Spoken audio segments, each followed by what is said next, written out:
EAGLES, Eagles.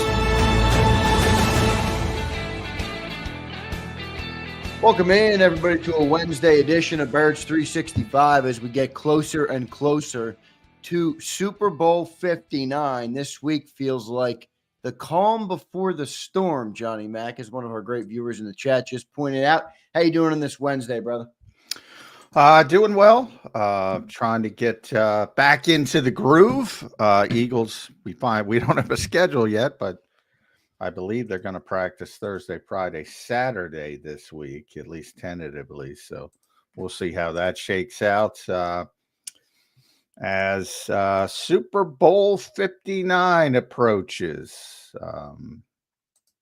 we'll see what they learned from it the first time. No doubt about it. It should be pretty good stuff. Super Bowl 59 on the horizon. Feels good for this team to be prepping for another Super Bowl, their second in 3 years. Very impressive stuff for the guys. Johnny Mack, Nick Sirianni spoke yesterday. We got some updates, some news that we'll get to here in the morning. And then I want to do a early, I don't want to call it a game. We'll do an early exercise about this Super Bowl, comparing the two rosters. All right. So we'll do that a little bit later on, but let's hit on the news now. Nick Sirianni spoke yesterday. We'll start with that. Any update from him? Anything you can share with the great people of Birds 365 on what Nick had to say yesterday?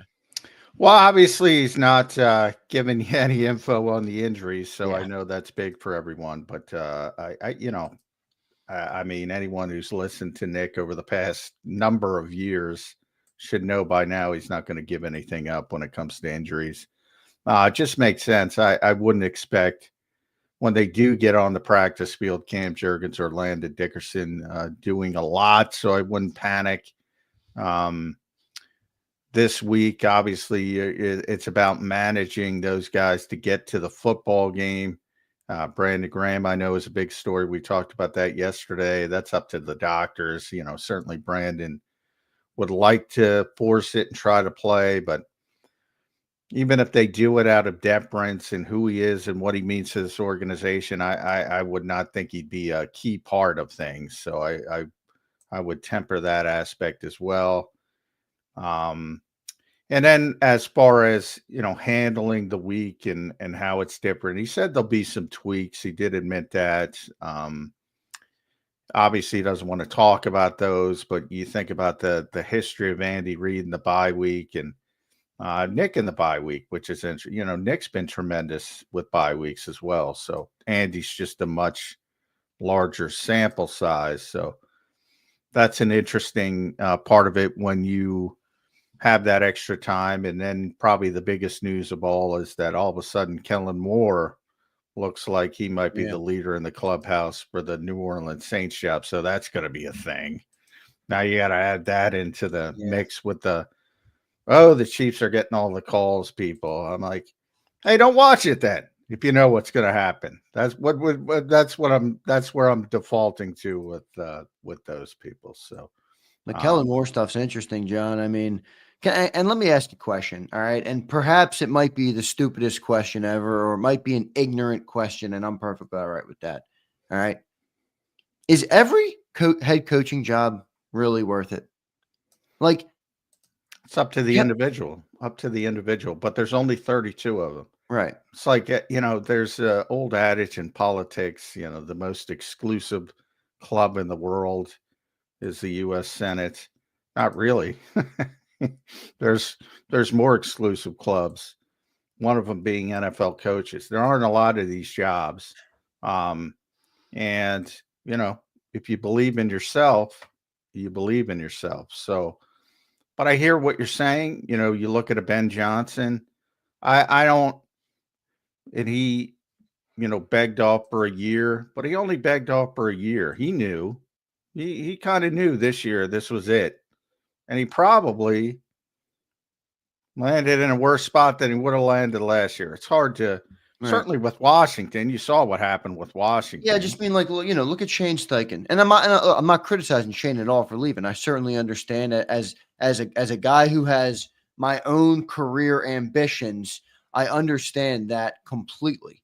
But I look at some of the coaches that leave, and you look at the turnover rate of these coaches, and then more specifically, John, you look at the turnover rate at some of the shittiest organizations, and it's like, I'm sorry, I wouldn't want those jobs. I'd rather be a court. Now, again, I'm speaking from my chair. I can't speak for guys who are in that position or have the chance to advance their career. I'd rather be the coordinator on a Super Bowl winning team or a Super Bowl contending team year in and year out than coach the 8-9 Indianapolis Colts, or go and try and revive the shitty Arizona Cardinals, or in this case, go to the New Orleans Saints, who really looks like a shitty job to me. Like he's got Jalen Hurts. I hear what you're saying, but I would say, I feel like Kellen Moore's going to have another opportunity. I think there's some Eagles glasses coming out there. Yeah, there might be. I mean, again, if you're at that position in life, you believe in yourself, number one. Right. Number one. So you're not thinking like, oh, I can't, and that's, football coaches almost have to be relentlessly optimistic. I say it all the time. Right. Certainly in this era with this generation, because that's what they grew up with. You can't be Bill Parcells now. You can't call your best player she. You can't do it. That old hard Scrabble, it doesn't exist anymore. I mean, we can complain about it. I'm an old guy. You can complain about it all you want. It just doesn't exist. You have to be almost, as I said, relentlessly optimistic. So number one, that's the people you're dealing with. Number two, it's again very exclusive. Number three, if you pass something over, you might never get it again. So you want to take that opportunity.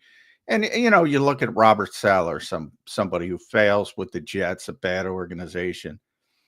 Hey, all right, he lands back in San Francisco as the defensive coordinator. You can always go back to that realm. You look at Dennis Allen, who Jeff Kerr makes fun of all the time. Yeah, right. All right, well, he lands back and he's the defensive. Matt Eberflus embarrasses himself on national television. Well, he's the Dallas Cowboys defensive coordinator.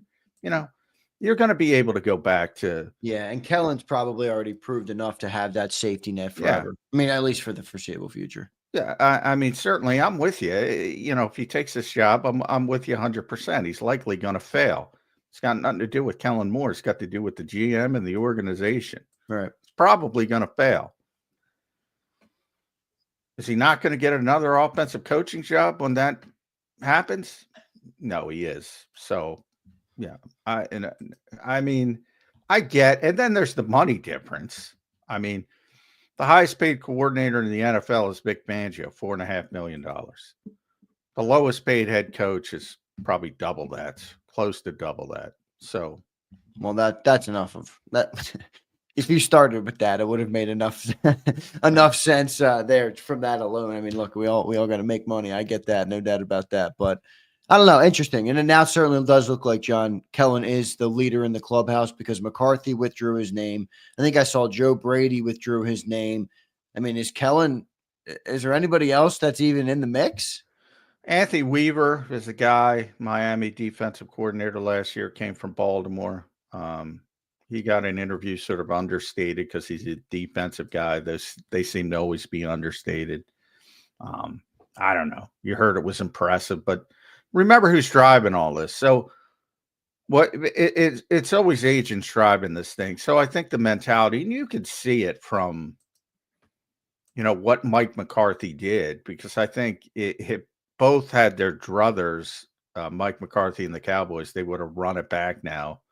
But I think Mike thought either Chicago or the Saints were going to hire him. And he was like, all right, I'm done with this knucklehead, and I'm going to go be a head coach. And all of a sudden it doesn't go the way you expected, and you're not a head coach. And at his age, he may never be another head coach again. Right. And you got to hire somebody. And usually when these bad organizations wait to this point, because remember, everybody's hired except New Orleans. What do? They look at the Super Bowl coordinators. Well, Vic at his age doesn't want to do it. Steve Spagnuolo at his age, nobody takes him seriously. Matt Nagy's already done it and failed, even though he did a pretty good job, I think, with Chicago compared to the other people. Taking him to the playoffs, I think he gets understated a little bit, and that leaves Kellen as one of the Super Bowl coordinators. So we'll see how it shakes out.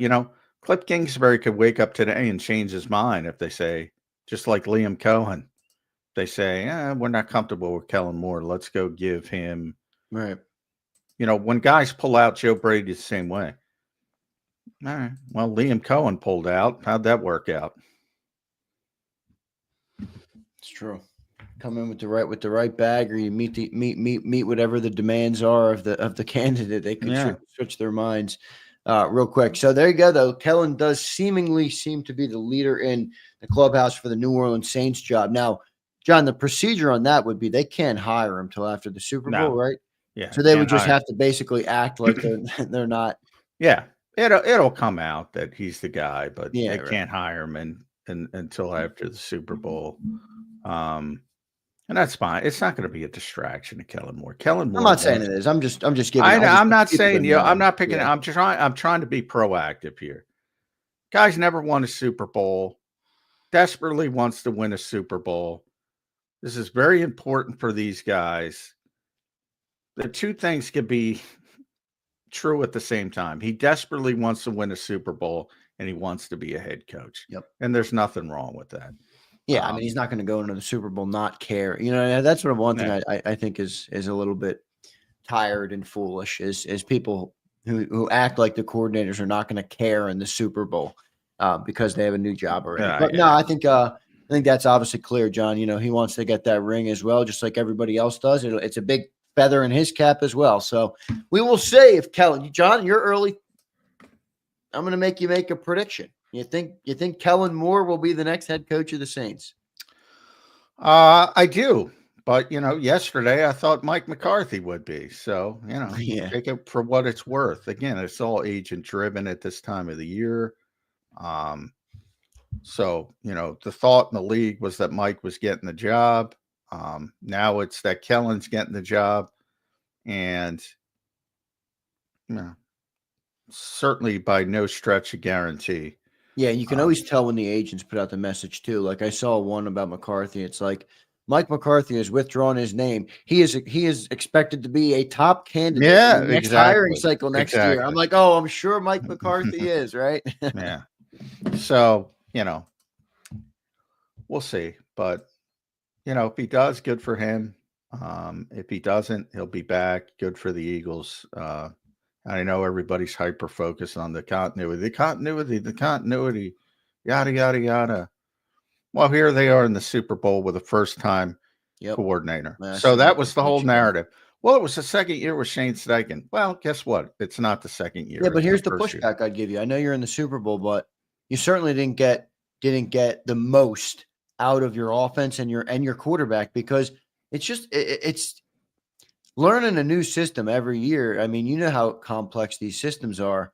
There is negatives to that. Are they inevitable? Yes. I understand when you say that, but it's not ideal, right? I mean, Patrick Mahomes comes in every year. Now, he's a different setup. He's a different beast. I get it. He's got the same offense every year. He's got the same thing. He's not worried about any of that. So from that perspective, I just think it would help Jalen Hurts. I really do. Well, I think if you look at the evolution of Andy Reid, nothing stays the same. But from the standpoint of how many different coordinators he's had over the years, Bieniemy was there for a number of years, couldn't get a head coaching job. Nagy's back, Mike Kapka, Doug Peterson. They've had a lot of turnover too. I get that it's Andy's system. That's why, way back in the offseason, it was more about Nick's system versus Kellen's system. That was the change. And they did it in 1 year. Has it looked great? No. I say all the time, technically, the offense was better last year. Nobody wants to hear it, but so it's all about it doesn't even matter. Can you win? Can you not win? The next coordinator, whoever it may be, if Kellen gets that job, will be shat upon if they don't win, and will be glorified if they do win. I'm not seeing many people talking about Kevin Patullo like you are, but I know that Johnny Mack is always typically ahead of the crowd. So Most people don't even freaking know who Kevin Patullo is. I know they don't. I think this is a fair comment too, John. What do you think about something like this? Joe Whip. Joe, good to see you, brother.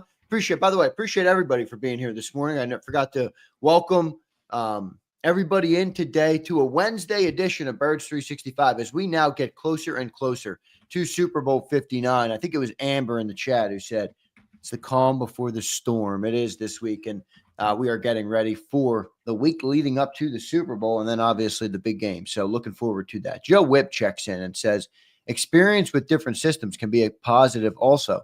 I do see that as well. Joe Whipp, I agree with you. John, what do you think of that comment? Yeah, well, I think all coaches have experience. All good coaches have experience with different systems, and I put that in quotations. Right. I don't. Sometimes fans think of that differently than I do, but what I mean by that is, and Nick Sirianni's a perfect example of this, in that, he built 3 different systems, helped build 3 different systems in Indianapolis because they had that weird upheaval when Andrew Luck retired early. And they had to build a different offense for Jacoby Brissett. And then they got Phillip Rivers, completely different quarterback. And they built pretty successful offenses around 3 different skill sets. And that's what good coaches do. That's what Mick does. I was talking to a former Eagles coach yesterday. And we were talking about Vic versus Steve Spagnuolo. And I'm like, I kind of... We talked about that a little bit, and I brought it up to him because he said something interesting to me. He said, inside the league, Steve is the best regarded defensive coordinator. And I kind of pushed back. I'm like, well, yeah, that's not what I get. Because I talk about all the coaches right all the time, starting McVay, the god of offensive football. They all say Vic's the most difficult to deal with, and they've proven it by hiring people to run what Vic runs. But to me, that misses the point, because that's not even like Vic's not the same guy. Even this year versus last year. He's been playing. If anything, he's been blitzing less. He's been playing more cover 3, even rolled out cover 2, which he rarely does against Washington, probably because of Jaden Daniels. I talk about that 6-man front in New Orleans. He's always shifting. So I think the people is too, though. Isn't Spags kind of a chameleon too in the way he approaches each game? Well, I think the thing with Spags, and he's very good. I think his sort of strength is the pressure packages on especially in big moments. That's his signature. But anyway, they're both very good. It's hard to rank them. But I would just say, the proof is in the pudding. Like, people hire Vic's scheme, even though they shouldn't, because that's not the way you should do it. But that's what they do. You don't hear a lot of copycats with Steve Spagnuolo. So, I think there's kind of a pushback. Not that it matters. They're both very good. But anyway, it was an interesting conversation.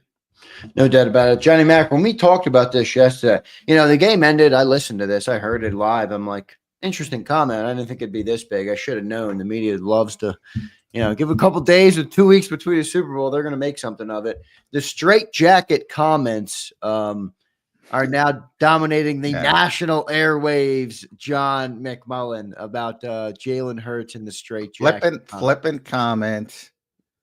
I wrote about this on Sports Illustrated yesterday, before Tim McManus asked Nick the question yesterday. And it was pretty clear he was having some fun.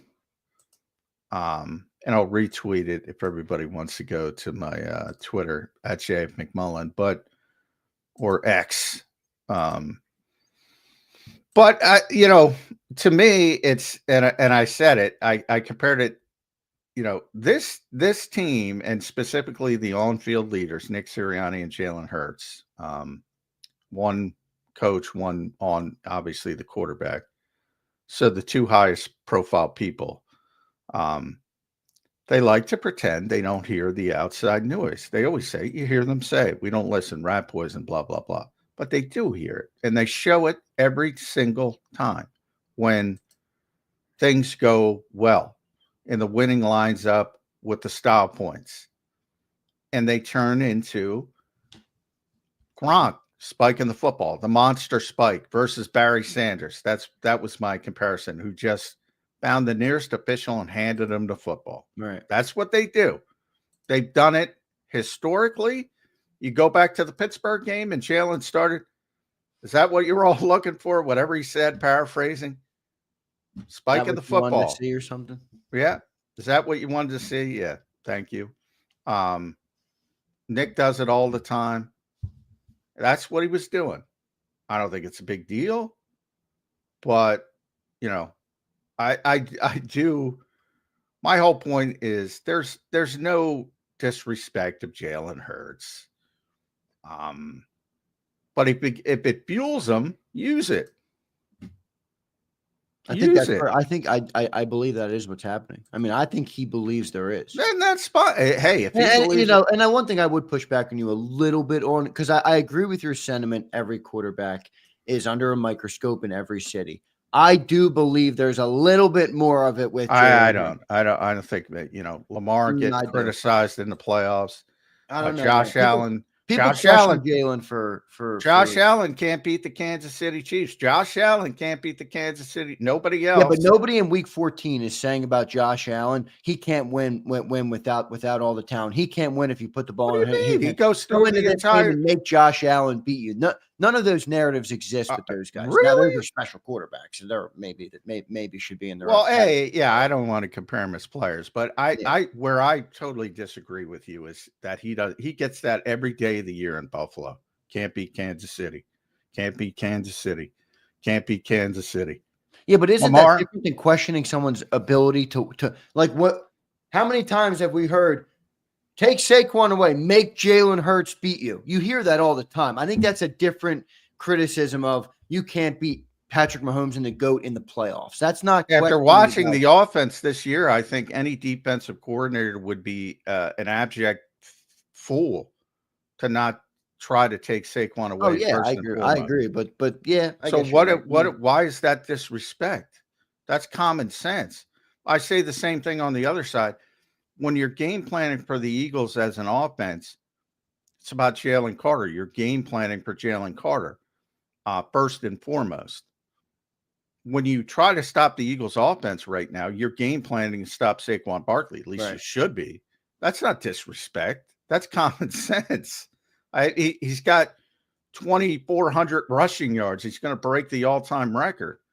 You're damn right. If I can stop him, I'm going to say, I guarantee you that's Spagnola's plan. Look, if he beats us, tip the cap. But I got to stop Saquon Barkley first and foremost. That's not disrespect. But going in with any other mentality would be foolish after watching 20 games this year by a defense. Would be foolish. Yeah, there is certainly an element of truth to it where obviously with the way the offense has played out this year, it's obvious. But, as everything in life for those old school television fans, everything comes back to Seinfeld. You can think everything can go back to a Seinfeld reference. And George Costanza, famous for lying, noted fabricator. Jerry asked him, "What's your secret?" He said, "Just remember, it's not a lie if you believe it." That's what I thought of. He believes it. It's a good reference. That's a good reference right there. If you use it, if you believe it, and it helps you, I just go back to 2017. I thought, and I got a lot of pushback on this because the Eagles were literally underdogs throughout the playoffs. And obviously the underdog mask, and it became a thing. But they were only underdogs because of the quarterback got hurt, who was going to be. They would have been significant favorites in every single playoff game. Yeah, but what should have. They were underdogs without their let me finish. All right, go ahead. They would have been significant favorites, not against the Patriots, because the Patriots were the Patriots. They would have been underdogs in the Super Bowl. But they would have been significant favorites over Atlanta and Minnesota at home if Carson Wentz didn't get hurt. My whole point is they made this out like it was tremendous disrespect to their entire team. was tremendous disrespect maybe for Nick Foles. But my point is everybody knew how good that team was, the rest of the team. At any time you lose your starting quarterback who's going to be potentially the MVP, yeah, that's catastrophic typically. Everybody knew how good that team was, and they played it up like everybody disrespected them. No, they didn't. They disrespected the backup quarterback as they disrespect the backup quarterback all the time. But that whole narrative was so overblown. But they used it and it worked. So great. I have no problem with that. But I do think it's nonsense. And similar here with the disrespect for Jalen Hurts. And to use your example, yeah, I mean, people are going to try to stop Saquon Barkley first. Why wouldn't they? Why wouldn't that be the plan? Where I 100% agree with you is who cares if they can use it, then great. What we're saying is basically just a conversation for you and I. If they can use it to help them be successful, great. I will disagree though, and I'll agree to disagree that I don't tend to. I think I'm in the middle on Jalen. I love him at times. I have seen some of his, I don't want to call them deficiencies, but some of the stuff that I would like him to do better. But ultimately, I'm good because we're going to 2 Super Bowls in 3 years. I'm not going to criticize the kid much more, but I feel like there is a little bit of an extra layer of doubt on him as a player, and it goes all the way back to where he started. I really believe that. Now you can disagree, but I believe there is an extra layer of doubt that's been added to him. Basically, at every stop. And I think people are talking about different things. I think they're talking about engagement people. You know the names. I'm not going to bring them up. I'm talking about in the league, players, coaches. He's got tremendous respect.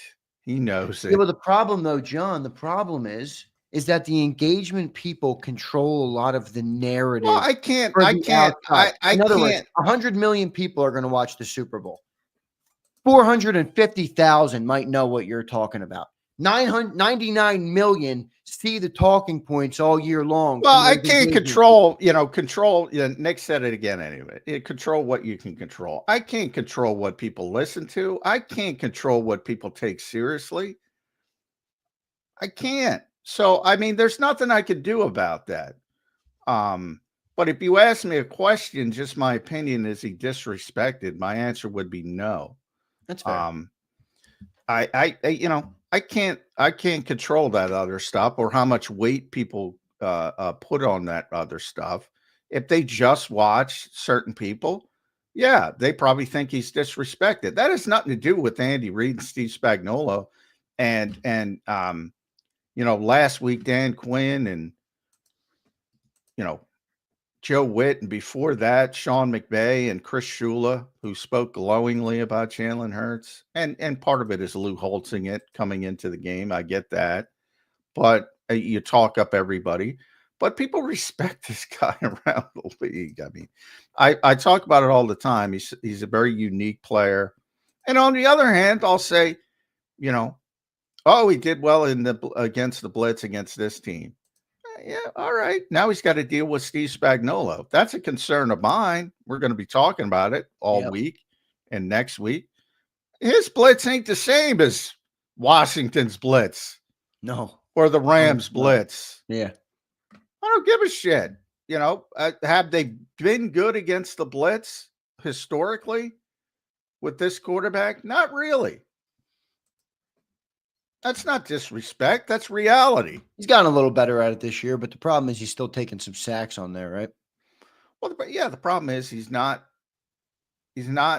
totally comfortable with the typical way of handling the blitzes where, identify it, hot read, throw behind it, move on.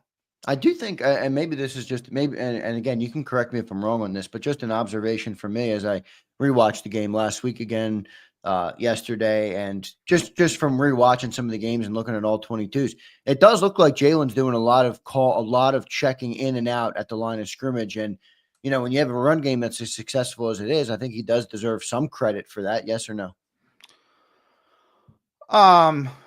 Yeah, I mean, I think it's overblown, but sure, as again, I would, and if I could find it, I'll put it up. Tom Brady explained this better than anybody else could possibly do. First of all, in modern offenses, generally there's two plays coming out of the huddle, and you'll hear kill, kill, kill all the time on the field mic, Right. where they're going from one play to the next. In the case of Saquon's 60-yard run, a lot of people made a big thing about that. What happened there is Jalen killed to the second play and then readjusted back to the original play. That's part of good quarterback play. You're doing math. You're seeing where the opening is. Right. You're trying to get the extra blocker, and he did it correctly, so he deserves credit for it. Is it massively a huge deal? I would say that's just quarterback play. That's just what quarterbacks are supposed to do and do successfully. And the more you can do it, the better you give your team a chance. And that's what Tom was trying to explain, who's, nobody's ever done it better than Tom, but he's not running the game at the line of scrimmage, if people think that, but nobody is in the modern, for the most part. There are very few quarterbacks are trusted with that, like they were in the 70s or 80s, or now it's very structured. And that's nobody's fault. Just the way the game has evolved. And that's, probably something that should go, but we'd need 6 hours to explain the Yeah, issue. really. I mean, Yeah, that's got to do with egos of play callers and head coaches. And, if I have a great coach, my biggest criticism of Chip Kelly was that he would never want Tom Brady or Peyton Manning to be his quarterback. And if you don't want that, I don't want you as my coach. Because if your ego is so big that you think you know better than they know, yeah, get out. But that's modern football. I don't know if we'll ever see another quarterback like that. No doubt. I will give credit. We do a lot of PFF, not too much PFF here, but we've had that joke around the show for a little bit. So I will reference that Jalen Hurts, while we speak of him, was the highest graded. Yeah, people like PFF this week. Yeah, there you go, John. I was waiting for that comment. Yeah. Jalen Hurts, the highest graded player. Yeah, that's meaningful. Now, when he gets a bad grade, Zander, that's not meaningful. That's disrespect. That's disrespect. Yeah, I was waiting. I knew once I said that was coming, but no. It is hilarious to me. Like, people will cite it when they're good, and they will call it dreck or embarrassing when it's bad. He got a good grade because he played really, really well. It's funny how that works. Good stuff, Johnny Mac. We appreciate that. Appreciate everybody checking in. Suplex City checked in and said, "What's up, Suplex? Good to see you, my man." John, who is cornier, Jim Tomsula or Liam Cohen? I didn't even see Liam's opening press conference. I think Liam's gonna be all right, man. I don't know. Jim Tomsula, boy, that was a weird hire back in the day.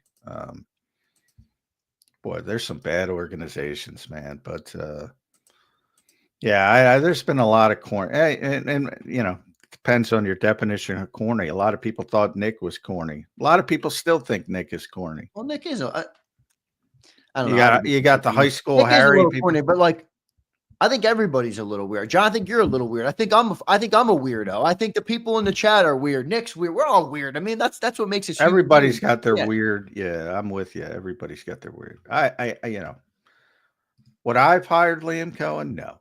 Would I've hired Jim Tomsula? No.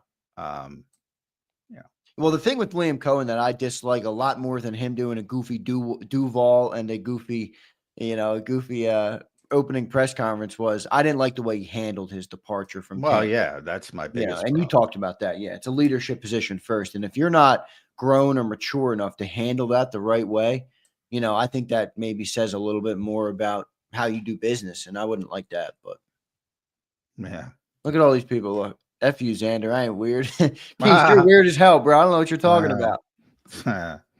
Yeah, people. Disrespect, Zander. Disrespect. Nah, I think he's just kidding. No. It's funny. Yeah, I mean, oh, by the way, I should also mention LeBron James was in town last night. A bunch of Eagles went to see LeBron. Should mention that. It kills me. LeBron is so fucking famous. They're They're fangirling. like It was little amazing. kids. They're like watching a Taylor Swift concert, like a teenage girl. Yeah, it's amazing.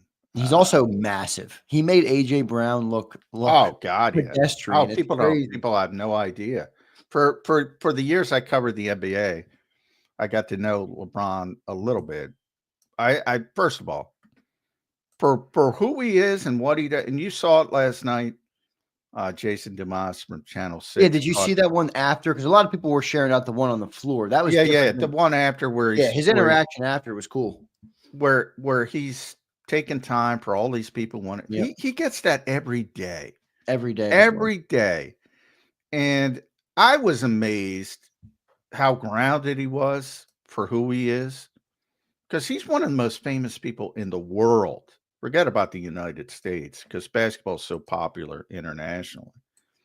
He's one of the most famous people in the world. And even, he's Allen Iverson's mother is there and wants to sign pictures and hug him. And, all the Eagles are Paris there. Campbell, yeah. Well, Slay. Paris Slay's went wife, to his high school, I think. yeah, he did. St. Vincent, St. Mary. Yep. Yeah. So he was the one who knows him. I think Devontae knows him pretty well. I got to know him over that time frame. Incredible. I can't even believe how grounded he is for who he is. That's cool. I'd like to, maybe in the off season we'll do that, John. Get some stories from your days covering the NBA, because you said you had a little bit. You said you knew, or you at least had a little bit of a relationship with LeBron. I'm sure you got some stories about that. That'd be cool. Yeah, I mean, he's one of those guys, a lot like Nick. I find that as a leadership, as somebody who understands. I know Saquon talked about this when he got to golf with Barack Obama. One of the things he tries to connect with people individually as best you can. So, little old me, LeBron James knew my name for a while, probably doesn't remember it now. But, he's that guy. Like, he will take time. And again, it's always amazing to me when somebody's that famous and they're that grounded. And I think it speaks to his greatness as a player, because it's about so much more than just the talent. Because there's a lot of talented people, but the really, really true superstars tend to have the work ethic, everything else, down to, even little things like treating people correctly. So, he's probably tired. He doesn't want to deal with all that, but he's sitting there saying hello to everybody who wants to say hello, which is like 1 million people every night. And he does it. It's pretty impressive. John Cena, for our wrestling fans, same way. Again, one of the most famous people in the world, because pro wrestling, for people that don't know, is very, very popular internationally. So, football is a huge thing in America, but again, we talk about it as they try to open up these international markets. Those guys are famous in France and Germany and Italy and Japan and yada, yada, yada. And everybody wants them, and everybody wants their time. And I know it would drive me crazy, and they somehow handle it, which is pretty impressive. Yeah, no doubt. We got a lot of. I didn't realize we got a lot of LeBron haters in our chat. I'm not. Oh, there's a ton of LeBron haters, and every single one of them has never met him, because I say the same thing with Nick. He'd win you over in 2 minutes. 2 minutes. Is he your GOAT? Are you have him over MJ? It sounds like you do. He's very close. I think that's a debate, like we were talking about. How I describe it, I've always described it, is LeBron is the most well-rounded player of all time. He can do everything. Jordan was the great scorer, the great closer, the killer, so to speak. But I do find it interesting, and I have no problem who says Michael's number one, because he's certainly deserving of that title if you want to give it to him. But I just laugh at the people who say LeBron's not even in the conversation, because I hear that all the time. And I'm like, yeah, he's not in the conversation. He's freaking, I don't know what he is now, 40, 41. Dude, what he's doing now. I'm not like, again, I'm not the biggest LeBron fan in the world. I do respect him, and my favorite part about him, John, is what you just explained, that he grinds all day, has a game at 41 years old, 18, 20 years in the league, has been famous with cameras in his face since he was 18 years old, and he takes time to meet every person, take every picture, shake every hand. That's what I like. I like good people. And I think LeBron does that at times. So I like that about him. But yeah, well, and just I don't know what he is, a 20-time All NBA player. Yeah, he doesn't belong. I mean, those people are just ridiculously stupid. I mean, no offense, but and they just you have this weird. I love Jordan, and nobody could be compared to Jordan. And there's some on the other side. There's some. Torrey Smith and Howard Eskin used to have these conversations in the locker room back in the day. Torrey was a big LeBron guy, or it might have been Kobe. I don't even know. And Howard, of course, was the Michael Jordan guy. And, they're all-time greats. They're all in the conversation. But for those who don't believe that LeBron James should be in the best player of all time conversation, you're embarrassing yourself. You got the hater colored glasses on. Again, I'm not the biggest. You're embarrassing yourself. Embarrassing yourself. He certainly is talented. No doubt about it. All right, Johnny Mac, let's get back into the game. We're going to get to a commercial break here pretty soon. We're going to talk to Brandon Lee Gouton in hour number 2. See what he thinks about this upcoming Super Bowl. We do have a couple super chats I want to hit on.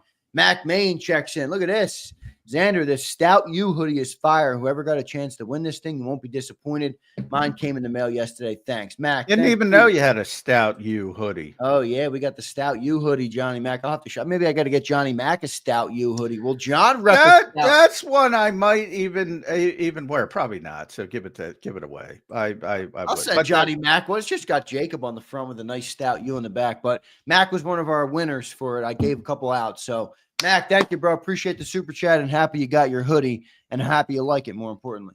Man in Black says, Duval, he said it like he casted a spell on you to eat you in his basement later. It was weird. Guantanamo Bay, hurt season, Louvu dirty. Man in Black standing in on the mountain. Well, I think a lot of people don't even know what Duval means, that don't live in Jackson. It's Duval County, right? Yeah, it's Duval County. I don't know how many people know that, but yeah, it's become a rallying cry for some reason down there. But yeah, I didn't see it. Duval by him. He could. There's no way you can't. I didn't see it. So, oh my God, it was bad.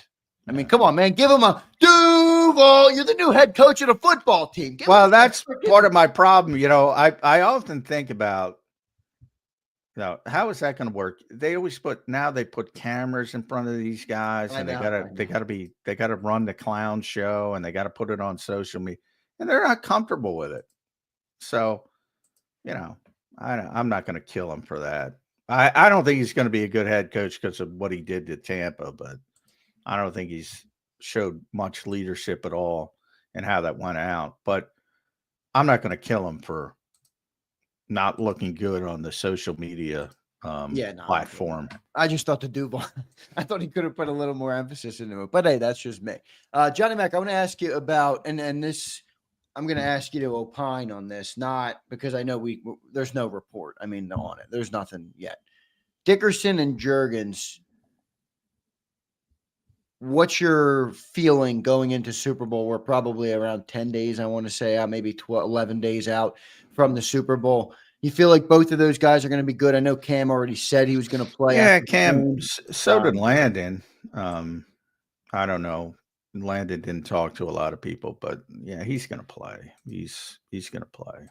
It's just a matter of how physically they're going to be. At the end, before he left, he was limping around like crazy, Landon Dickerson. And I don't know if he can gauge toughness, but he would certainly be in the top. We're talking about best players. He would certainly be amongst the toughest players. He plays through everything. He's banged up this entire season. So little bit concerned with him. I know he's going to try to play, but how effective is he going to be is the question to me. But yeah, they're both going to try to play, no question about it. And I think he'll be fine as long as you got one of them, similar to that game. Not you'd like to have both, but I mean, if they're severely limited, what do you want? Tyler Steen at 100% or Landon Dickerson at 50% or I think Tyler Steen deserves a little credit for what he's done this year. He lost his starting job, or not that he ever really was given it, but like he had to earn it and he didn't ultimately get it. Not everybody, I think, would not everybody would swim in that circumstance. I think there's some people who would sink at, losing the job like that. I thought he's done pretty good in his reserve role this year when he's had to step in. Yeah, he's been. I would put him in Fred Johnson similar category. They persevered. They haven't been great, but they persevered. When they were forced into the lineup, I know we talked about Jalen Hurts' great PFF rating. You probably don't want to look at Tyler's. Not good. I think it was second worst on the team offensively. Who was the worst? I forget. Let me pull it up. If you don't remember, it might not have been a Dotson. Nah. The Dotson. Or Jahan Dotson. Yeah, Tyler Steen, Jahan Dotson. I should have known it was going to be Dotson. Poor Dotson. Did you see what? Go ahead. Landon had a pretty poor grade, which is atypical, but that's because he was limping around like crazy. Yeah. And he wasn't healthy. Holding call on the on the explosive run, and that was a hold, by the way. Yeah, well, it definitely was, but I think he did it clearly because he wasn't moving well. Yeah, exactly. So out there. Yeah. So, again, that's what you might be dealing with.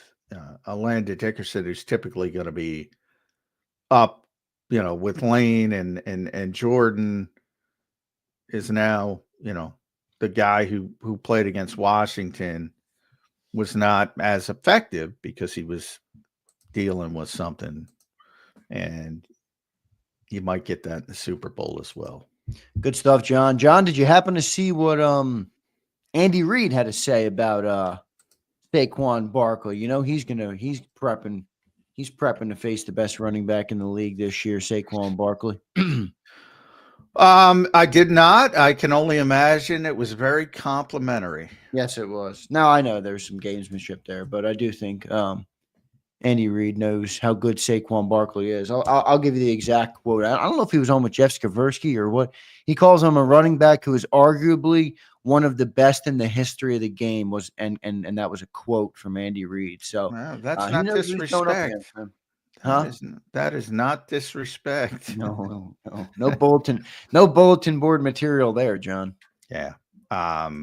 Look, he's had one of the best seasons in NFL history. No doubt about it. Ridiculous. So, I mean, again, we go back to that original conversation.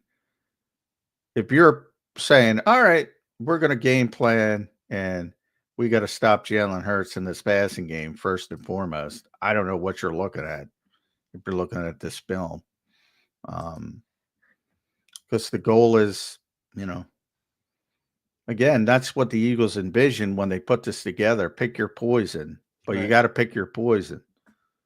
And my poison is stopping Saquon, or at least limiting. And he's going to get his, but since we're NBA centric today, I've always made that comparison. All right, he's going to score 25. Make sure that's not 45, and make him work for that 25. That's the best you can hope for. One more super chat. And by the way, I will say Ian Rappaport was just on NFL Network. All right, and say what you want about Rap Shape, but he is one of the guys who's in the mix in the NFL. He's in the know on most things. But yes, he is. Yes, so if he puts it out, it's it's coming from a good source. He put out, and this was a quote: "Kellen Moore is in a very strong position with the Saints." So that's where we're at. I think we're going to lose Kellen Moore.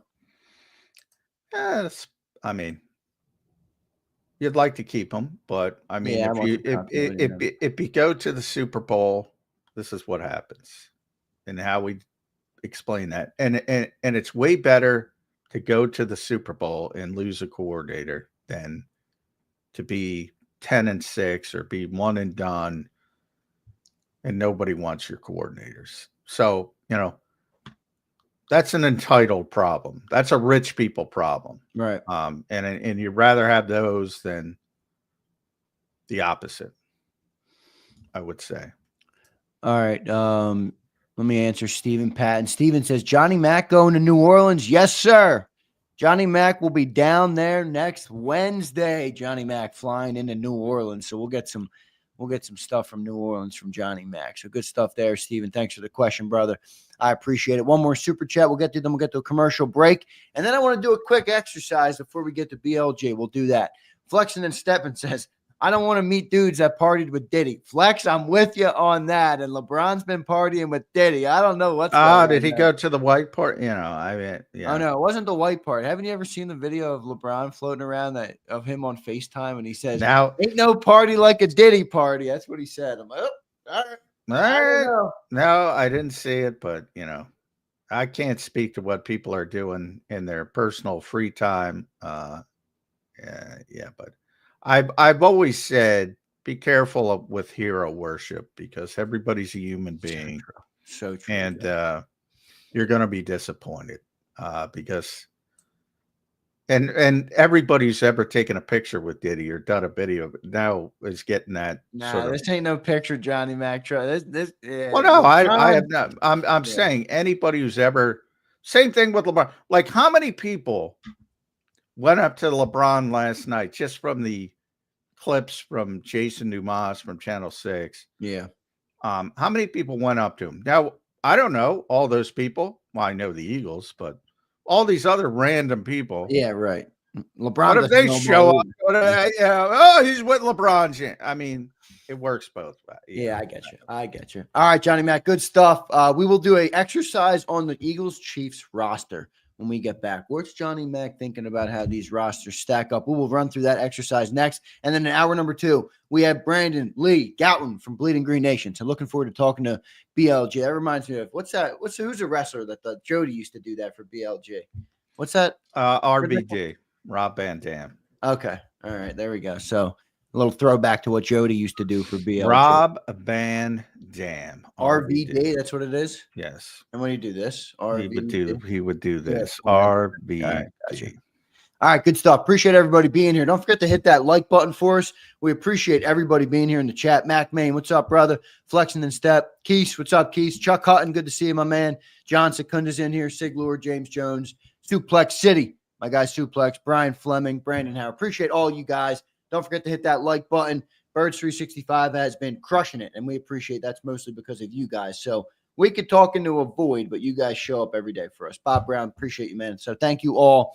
Hit that like button, and we'll be right back in 3 minutes. Before I get to that break, let me just tell you guys about the great people at BetUS. If you love betting football and nothing else, well, you got one game left, and your Philadelphia Eagles are in it. So go and sign up now at BetUS. Use the promo code YouTube150. It gives you a 150% sign-up bonus on your first deposit, and you get 125% on your second and third, and it's all up to $2,000. So deposit less and bet with more at BetUS. Go to betus.com.pa. That's betus.com.pa. We'll be back in 3 minutes, everybody, on Birds 365.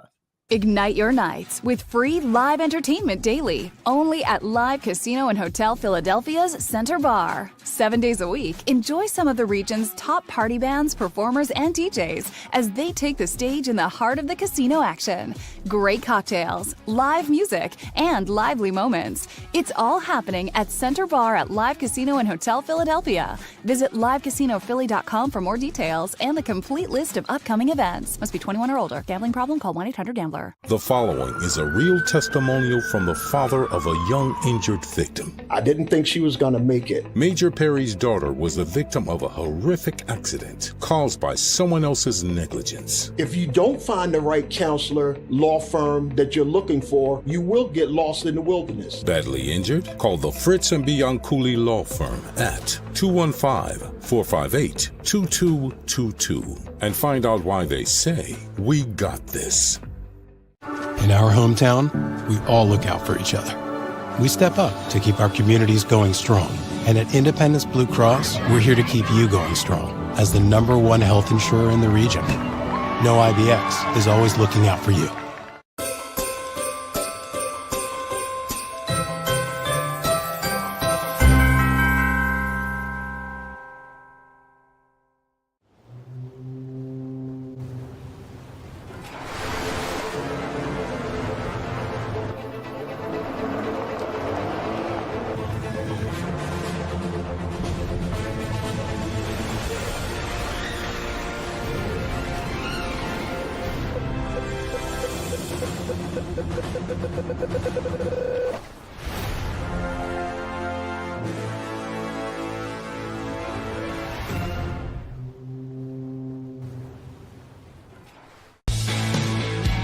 We noticed that there was mold creeping into our basement about a year and a half ago, and wanted to make sure that we were getting rid of the problem permanently. We actually reached out to several different contractors to get it resolved, and actually 2 of them recommended DryTech to us as a long-term solution. Other than the noise factor, we wouldn't even know that there was work being done on the basement level. It's really been a clean process for us. Score and save this football season on your car insurance. Before the next game, save up to 40% on your auto insurance policy. That's right, 40% savings. Call an audible this season and contact the Del Val Insurance Group. They're an advocate for you, not an insurance company. That means they'll get you the right coverage and save you up to 40%. Call managing partners Fran or Jim of Del Val Insurance, 215-354-0122, or score and save at dvigi.com. dvigi.com. EAGLES, Eagles.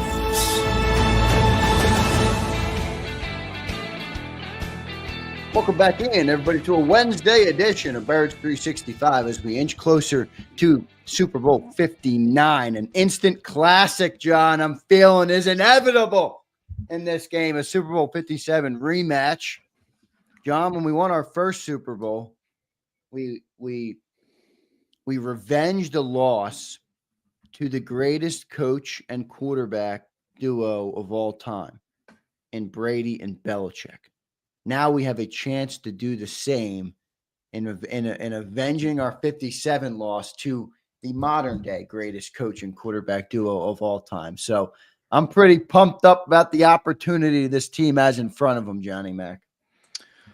Yeah, well, I would say this one's, because it's much closer than the previous one. Like I would go Nick on the previous one. Yeah, right. Like, It's way different. They were like 13 years apart, I think. Yeah. So I'm like that basically, other than It Belichick. shows you how good Brady is, though. It doesn't it? I know. Still, This was so recent. A lot, the core there is the same. The core here is the same. A lot of difference still, but because there's so much turnover right every year in the NFL, but at least the core guys are the same. So, more of a rematch feel to this one, obviously, than the prior example. But ultimately, I don't think. I'm always amused that, like, the Chiefs and the Eagles aren't rivals. They're just not. I go through this every year with. It tends to happen more on the NFC side. If you go back to the championship games, sometimes you get when the 49ers and Cowboys back in the day would play every year with Montana, Young, Rice, that group against the great Cowboy teams. They develop into a real rivalry. Sometimes that can happen on the conference side. But, other than the week, or in this case, the 2 weeks lead up, like, it's not a rivalry. That's not how this Super Bowl works I unless get it. But a couple more Super Bowls, man, and it's going to Yeah. be. I mean, at least. Yeah, and occasionally, but I should say from a player perspective, from a fan perspective, everything's a rivalry. Like I remember I got yelled at after the 2018 Super Bowl. That the whole the Eagles fans are being mean to the Minnesota fans. Similar to this week with Washington, you saw the clip with the taking the hat off the guy, blah, blah, blah. Yeah. The Eagles fans are being mean, blah, blah, blah, blah. And all the Vikings fans are complaining and they're weak and blah, blah, blah. And after that, this is long after the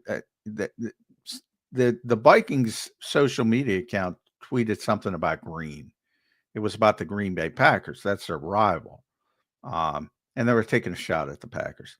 So many Eagles fans thought that was about the Eagles. And I'm like pointing out to them, I'm like, guys, that's about the Packers, right? Right. And they attacked me like a school of piranha. I'm like, I can't, if it's in your head, I mean, that's their biggest rival is my only point. Kansas City's biggest rival, even though you can't have a rival with kindling is, Denver and those teams out in the AFC West. So that part of it is, I think, overblown a little bit, but obviously you just want to beat the best. Ric Flair rules apply. Yeah, baby.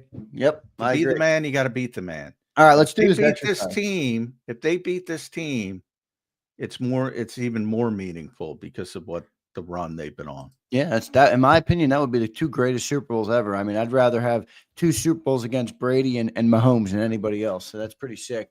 If the Eagles have a chance to do that, we'll see if they do.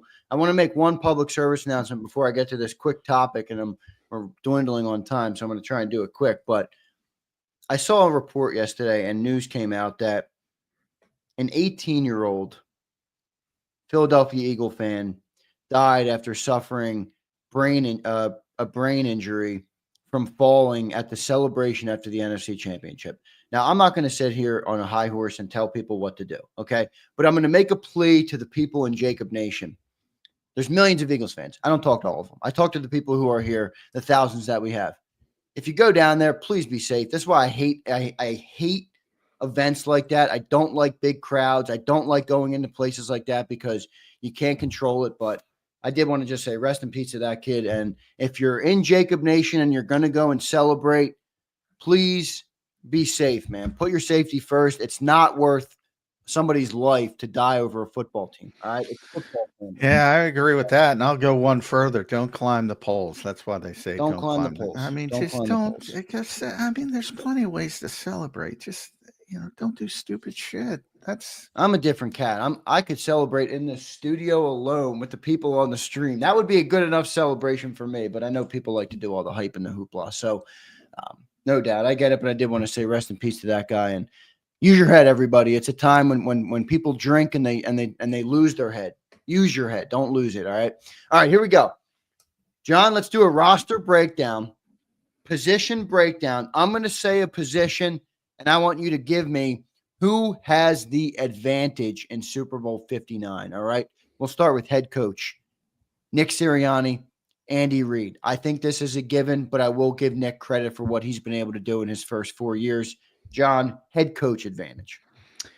Yeah, it's a given, but Nick's closer than most. So, that's how I kind of look at it. Andy's one of the greatest coaches of all time. Everything the Eagles do to this day can be traced back to Andy Reid.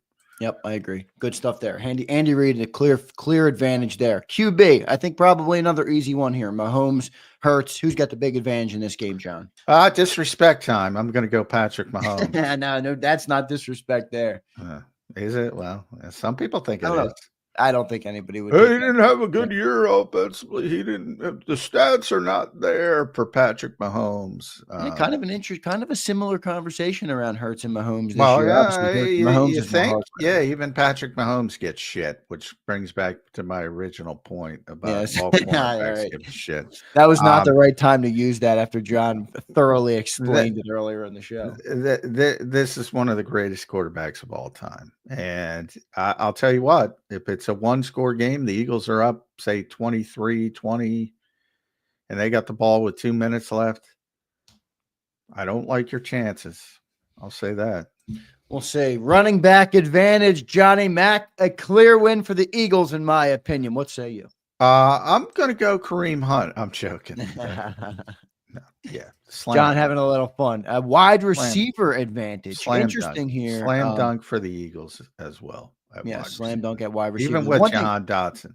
Yeah, the interesting part about the Chiefs is that they don't really have a guy like a Brown or even a Smitty. They just have a collection of like 5 guys that they'll use. They have DeAndre Hopkins. They got Xavier Worthy. They got Hollywood Brown. They got all these different guys. So yeah, they have good stuff. players. I just like the way Andy uses them. If those players were in Philly, I wouldn't think much of them. But DeAndre Hopkins, Hall of Fame player, Well, yeah, obviously but- later in his career, Yeah. but that's a given. he's not Julio Jones Hall of Fame. He still can play at this point. And Worthy obviously can pop the top, and Marquise Brown is Hollywood Brown. Hasn't played that much this season, but he's a good player. The other guys, Juju, boy, if Juju makes plays, that'll drive you crazy. Justin Watson. I've never seen a guy drop the ball more than Justin Watson. I can't believe Andy keeps trotting him out there. I guarantee you see a big drop from Justin Watson. I'm surprised that Mahomes keeps throwing him the football. Let's go to tight end. Because he's open because nobody pays attention to him. Let's go to tight end. Now, I think most people will think this is a given, but I happen to think it's a little closer today than it was in 22. I obviously respect Travis Kelce. Probably would you put him as the greatest tight end ever, lace him up, or at least up there? Certainly up there. I'd go Gronk because I love Gronk too. I'm a more Gronk guy. well-rounded. Kelsey's probably the best receiving tight end ever.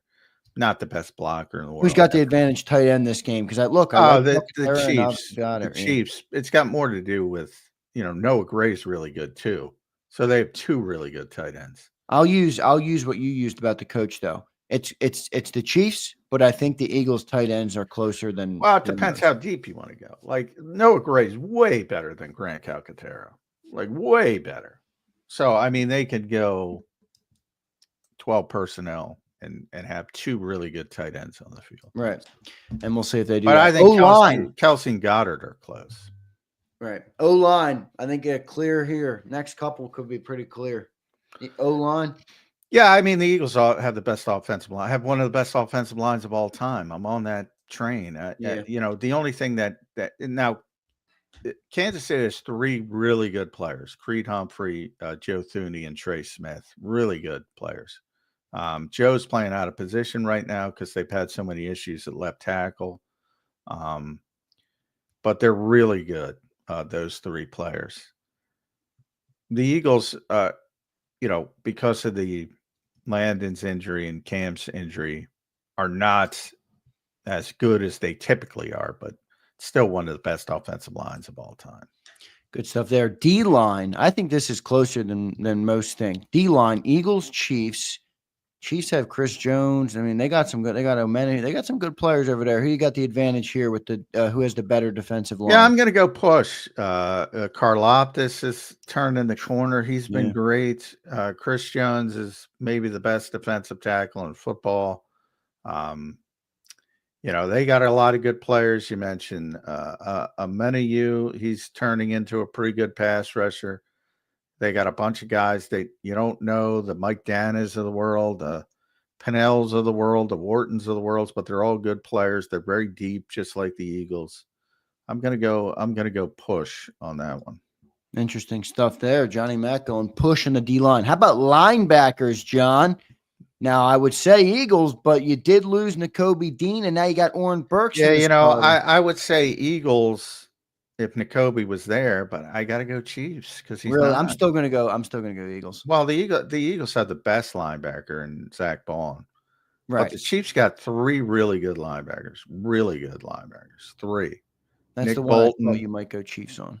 Nick Bolton, who people remember from the first Super Bowl. Yep. Drew Tranquil. And then Leo Chanel, who's another Wisconsin guy.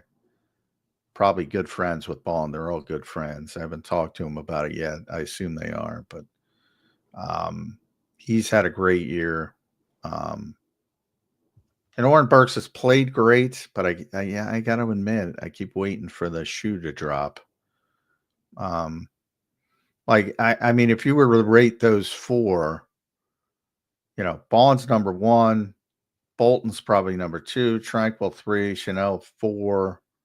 Then Burks, and then Burks. So that's fair. I'll give you that. I'm gonna go Bond. I'm gonna go Eagles just because I feel like Zach Bond is so freaking good. But I digress. Defensive backs. I think this one's gonna be interesting on what you say. I'm gonna go Eagles as a collection. All right, but I know you mentioned how highly you think of Trent McDuffie the other day. Yeah, I certainly think McDuffie's the best player on the field for in the secondary for both teams. Reed's very good. Justin Reed at safety. Jalen Watson's having a good season. I'm going to go push again. Johnny Mack riding. The Eagles secondary has been very good. Eagles secondary, I think, is propped up more by their defensive coordinator than the Chiefs secondary, which is kind of put at risk by their defensive coordinator. So that factors into it as well. But the Eagles have been so successful, it's tough to. But I think, like, if the Eagles played the way the Chiefs do, I think they wouldn't be as good as the Chiefs secondary, if that makes sense. But they don't, so it doesn't matter. And by the way, remember, when we say quarterback versus quarterback, the quarterback doesn't play versus the quarterback. He plays against the Eagles defense and vice versa. And the Chiefs defensive front doesn't play against the Eagles defensive front. They play against the Eagles offensive line. So probably the better exercise is that Eagles offensive line versus We'll do that. Chiefs We'll do that too. Blah, blah, blah. We can do that another day. This was more just a roster position type of thing. Yeah, I wasn't trying to do matchups. And I would say the Eagles have the better roster from 1 through 53. The problem we basically just went through it all outside of kicker, which I'd give, by the way. I do think that matters, and I would give that to the Chiefs pretty significant advantage for the Chiefs there. And punter, if you want to go punter too. I don't know. I mean, last year I would have went that. Matt Araiza is kind of famous for what happened to him, both, from the perspective, the punt god was what he was called in college. Then he got in legal trouble. Yeah, obviously all that stuff. He hasn't been very good. Now, last year they had, what was his name? Tommy. He was like Townsend? Tommy Townsend. He was like an all-pro. The last time they played in the Super Bowl. So I think Araiza's got a big name, but he hasn't been that good. Butker's tremendous. Yeah, he was hurt for a long time, but he's tremendous. Yeah, Butker is good. All right. DC, I know where you're going with this, but I might go the other way. All right. DC. Yeah, I'm a Vic guy, man. Look, here's the thing. John, here's the thing about Bags. I don't know. He's a whole because there's all these I don't look. Here's the thing about Steve Spagnuolo. And because he's from Philadelphia and everybody loves him. Gargano loves him. Everybody's a good guy. Everybody loves him.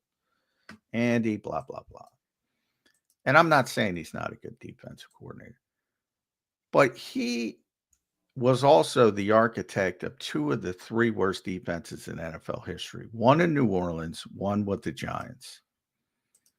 What history? History. Bad teams. Nobody can win with bad players. Nobody can perform. It's talent first. I say it all the time. But I can never see in a million years, if you gave Vic Fangio, you're young, so I'll go, give him Zander Krause. He's not going to put together.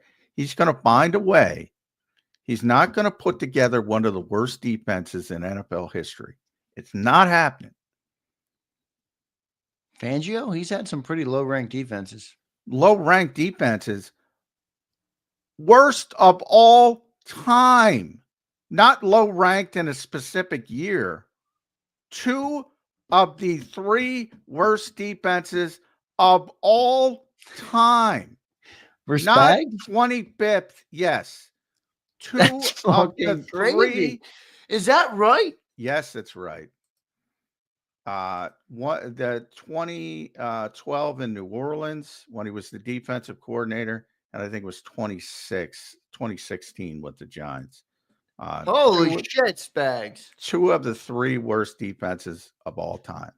I was going to go push with this one, but I'm not going push. Big's better. Big gets more. Like I said, and I know Eagles fans are not going to like that. How many times have we said, Quinyanamo Bay and everything? And I say, don't listen to me, because Vic has been asked this question 15 times during the season. What's it like to have a rookie corner that locks down? And Vic will always say, well, we play a lot of zone, and try to temper it down. If the Eagles secondary played the way the Chiefs secondary does, in other words, all of that was put on their plate, they would not look nearly as good. And here's why I put Vic ahead of Steve. Because Vic wouldn't do that to him, and Steve would. And if Steve was here, he'd play the same way. And it would expose those guys. And Vic, and this is why I like Vic, Vic looks at the talent and goes, all right, I'm going to accentuate what good coaches do, what they do well. And I'm not going to put them in bad positions. That, I think, is the difference. we'll see how it all plays out, man. Good stuff yesterday. Corey, I got your email, man. I saw it. Don't worry, brother. Don't worry. John, I do all these giveaways. People think I'm Amazon. People think I'm Amazon, like it's going to arrive at their door in 8 hours after. Corey, I got it, brother. Give me a second, man. I got 40 or 50 of them to get through. I got through most of them. All right, man. I'll get you, Corey. Don't worry. I'll respond today. I did see we'll have BLJ coming up here in just a second. So good exercise there, though, John. I do feel like we're going to have a pretty iconic game here, man, with these two teams. Their second Super Bowl in 3 years together. John, I said something, man, and I don't like saying this, but it's a scary thought as an Eagles fan. There's two opportunities here for the Eagles. All right. You stop the three-peat. You live in the history books forever. You defy modern NFL with the way you do it, with a great defense and a great running attack, and you knock off, the greatest coach quarterback combination in the last, 10 years, I guess you'd have to do, because Bill and Tom weren't that long ago. Or if the Chiefs win and they get their three-peat, the Philadelphia Eagles will be 2 of those 3 losses. And when they write the book, and when they do the NFL films, and when they make the Amazon documentary, the Eagles will live on the wrong side for 2 out of the 3. Oh boy. Yeah, I memean, you're not going to beat the Chiefs if you're scared of the Chiefs. You're not going to beat the Chiefs. Don't put them on a pedestal. If you're obsessed with the officials and yada yada yada. I mean, a lot of teams, I think the Chiefs are in their heads before the game even starts, and you're not going to win if you play that way. And by the way, I don't think the Eagles are going to approach it like that at all. So, I mean, I think that's more of a fan base thing than anything else. Well, that's why I told you this is one of those weeks, man. Channel that rat poison narrative, right? Don't let anything seep in. You don't want to put your opponent on a pedestal. But good stuff there, Johnny Mac. Let's get to our man BLJ. I'm just going to do a quick live read for BetUS, and then we'll bring up Brandon Lee Gouton from Bleeding Green Nation in just a second here on Birds 365. Before I do that, betus.com.pa. If you like betting football, there's only one NFL game left, unless you're really one of the great gamblers of the world, and we'll bet on the XFL or whatever the spring football is. But one big game left here, and it's Eagles Chiefs in the Super Bowl. So use the promo code YouTube150 gives you a 150% sign-up bonus on your very first deposit, and you get 125% on your second and third deposit, all up to $2,000. So deposit less and bet with more at BetUS. Go to betus.com.pa. That's betus.com.pa. And we appreciate them for sponsoring the 2-hour show today. Let's go to our main man, Brandon Lee Gouton, joining us from Bleeding Green Nation here on Birds 365. BLJ, welcome to the show, man. How you doing on this Wednesday as we prep for Super Bowl 59, brother? Yeah, I'm excited. Can't believe the Eagles are back here. Yeah. 2 times in 3 years. 2 times in 3 years. It's the glory days of the Philadelphia Eagles. Boy, Zander was talking about that as he popped on. I do think the Chiefs get in people's heads before the game starts, BLG, and that's part of their mystique, and that's what happens when you have as much success as them. How do you take that? I think the Eagles are going to approach it the right way, but if some of that mentality seeps in, like, woe is me if a call, 50-50 call goes a different direction and that kind of stuff, you're going to have a difficult time beating this team.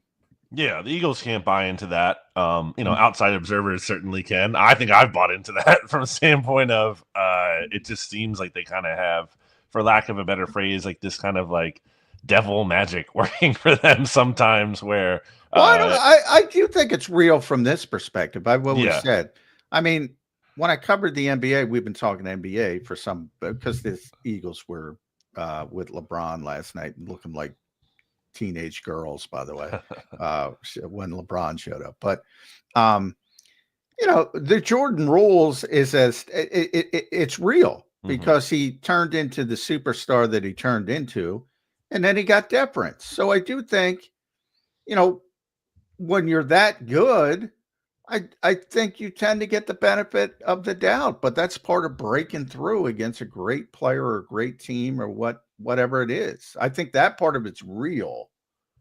I don't think anybody's up writing the script like Dean Blandino's brother believes. If you saw that clip, that was kind of funny. Or the NFL wants Taylor Swift at the Super Bowl. 150 million people are watching before she showed up and are watching now. The script talk, I don't believe that at all. And I think if you believe that, you're beaten before the kickoff. Yeah, I don't, the script thing, no. I do think, there are things along the way that could certainly be influenced or massaged or however you want to put it. Sure. I don't think that's entirely out of the question, but I don't think that's the reason the Chiefs win. I think they win because, they have the best head coach arguably of all time and what might turn out to be the best quarterback of all time. And it's pretty simple as that. And obviously there's more than that. And, I think someone who doesn't get enough credit in that whole thing is like Brett Veach and the job he does every year of, surrounding those guys with I don't think Chris Jones gets enough credit as a player. Exactly. Yep. They do have some other good players besides Patrick Mahomes and Travis Kelce. But I do want to get your quick thoughts because I'm in a minority here. And they're not even going against each other. But I do want to get your thoughts on Vic Fangio versus Steve Spagnuolo. Boy, people in Philadelphia love Spags. Spags. I don't know if it's Anthony Gargano or what, but they love Spags. I'd rather have Vic. I think Vic's better. I think Vic's the guy everybody copies. Vic's the guy everybody, when they want a defense, hey, let's go run Vic's scheme. And they don't tend to not run it well, but that's another conversation. And I always go back. Spags in New Orleans Spags in 2016, 2 of the 3 worst defenses of all time at the time. I could never see Vic put that together. I think he's better. Am I crazy? I think, it's hard. Spags has achieved more, right? Like that's the thing. Yeah. And part of that is, being on the right teams and the right situations. The Brady, the Giants beating those Patriots teams. That's pretty good. Like those are pretty crowning achievements. But more recently, it's hard to separate him from he has Mahomes on the other side, and I think that it adds some shine and certainly probably allows you to be more aggressive and risky too, because you're not like, okay, the defense gets beat, big deal. Quarterback's going to come through at the end. So I think it's just a really good marriage there. But yeah, I mean, I would say this year, certainly, I'm taking Vic Fangio over Spags. BLJ, how much do you think the experience from the Super Bowl 2 years ago helps this team? Or maybe it doesn't at all, in your opinion. That's fine too. But do you think that Super Bowl experience 2 years ago will help this team as they prep for obviously their second in 3 years versus the same opponent? Yeah, I don't think it hurts. So I guess that's helping in that, I think there'll be more of a routine for it for some of the players, or, more knowing what to expect going into next week and everything that is associated with that. I don't think, it makes this huge difference in the game itself, but I don't think it can hurt. I think it's only a positive for however much it does count. Kellen Moore is the leader in the clubhouse. BLG, is he distracted? Can he possibly get the Philadelphia Eagles to the precipice of a Super Bowl championship? Thinking about the New Orleans Saints roster. Are we going to go through this again? It looks like we are. Look, I've always been steadfast. Like anybody, Kellen Moore's never won a Super Bowl. You don't want to get to this spot and show, I'm not going to give my all to win a Super Bowl. Do you give any credence to this? If he does get the Saints job, you're going to hear it, especially if they lose. I mean, obviously, if they win, you're not going to hear it. But any credence that this is taking anything away from the Philadelphia Eagles? Well, if people are going to say that, I just, I don't remember them saying that about Shane Steichen leading up to the Super Bowl when he actually. Well, they said it because they said it about Gannon. Right. Well, yeah. And then I think that's become so conflated with the actual problem of the Gannon situation, which is that, he impermissibly talked to the Cardinals and, left the Eagles out of the loop there, and that screwed them over as it related to Vic Fangio. But yeah, with Steichen, Steichen actually talked to the Colts, by the way. Yeah. And Gannon didn't talk to the Cardinals. Well, and even closer to the Super Bowl. I think it was the Saturday before the Super Bowl the next weekend, whereas, Kellen Moore is talking to the Saints the day after the championship game. So, you kind of square that away early on, and now Kellen ostensibly can just focus on preparing for the Super Bowl.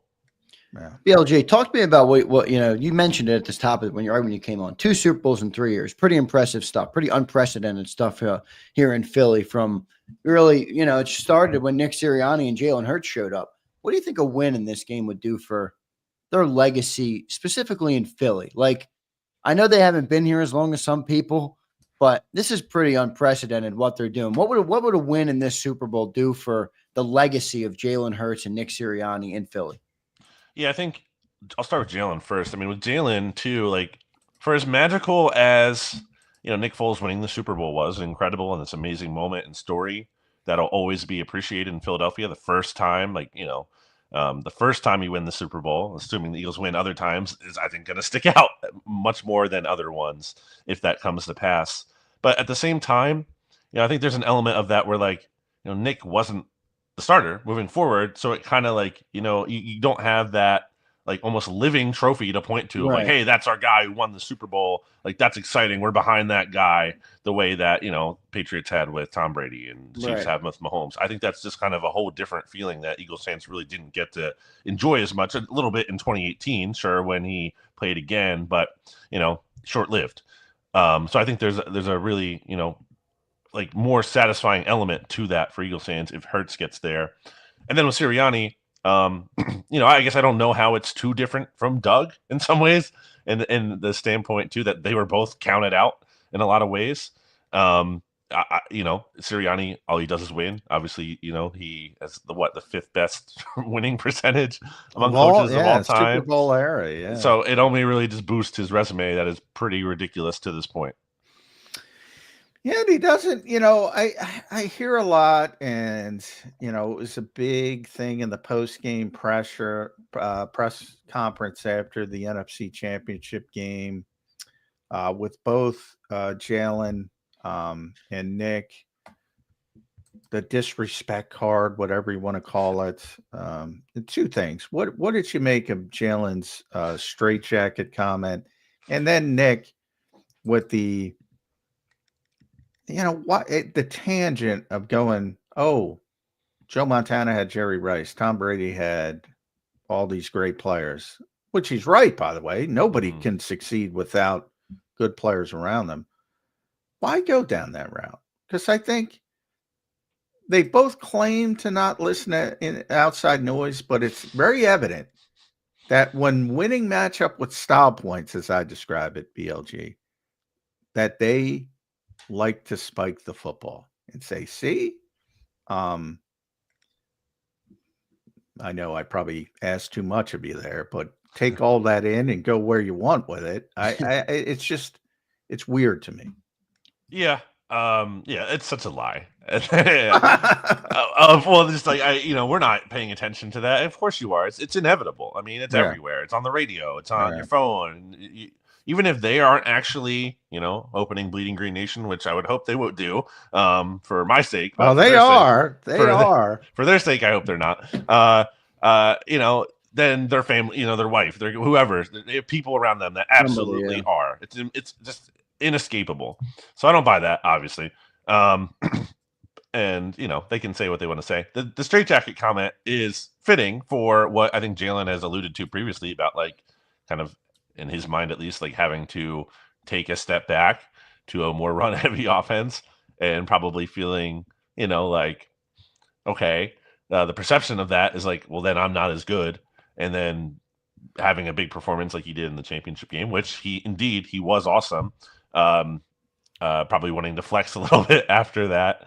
And so it's weird. It's weird, and it's very funny because Eagles win, they're going to the Super Bowl, everything's great. If the Eagles weren't winning, those comments would be viewed differently. Yeah. Right. All right, let me give you the eagle color glasses. Maybe it's eagle color glasses, but let me give you the optimistic perspective on how I saw those comments from Jalen Hurts. All right.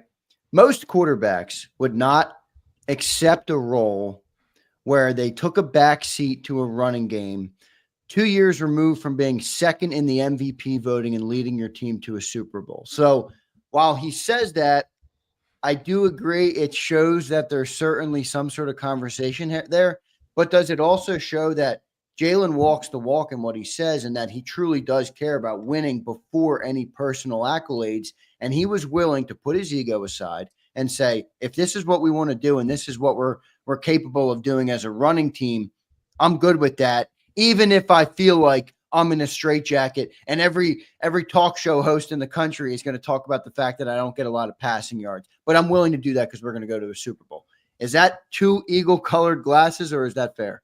No, I think that's fair. Jalen saying what he said after the Steelers game too. Like, is that what y'all wanted to see? Like, right. If you go out there and you perform, you can talk. You've earned the right to talk like that, like he did. Again, he had an awesome game. I think it was the best game of the season, best game in a while. Certainly as a passer specifically too. I think he was like 18 of 20 from the pocket in that game. I mean, it's just like, but at the same time, it is funny because it's exactly like that is why people are talking about it. They're not. And that's not even the thing. I think a lot of the people, having questions about the passing game, it's never just been like, oh, he can't do it. Well, then, because then if that was the case, then the frustration wouldn't be there. It would just be more of an acceptance of the limitation. It's like, no, he is capable of that. So why isn't it happening? That was more of the frustration around that conversation. And again, you see how much it does matter.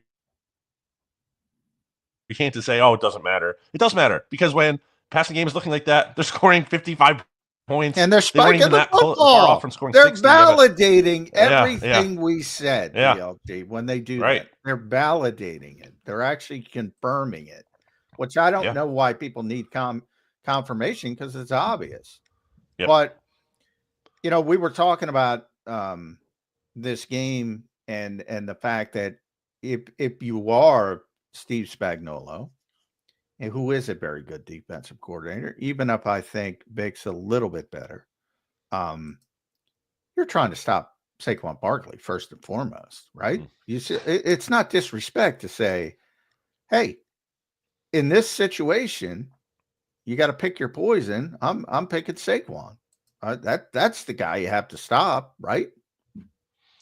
I would think so because that still is, even with Hurts looking good and coming off this game, by and large, the identity of the Eagles' offensive attack still.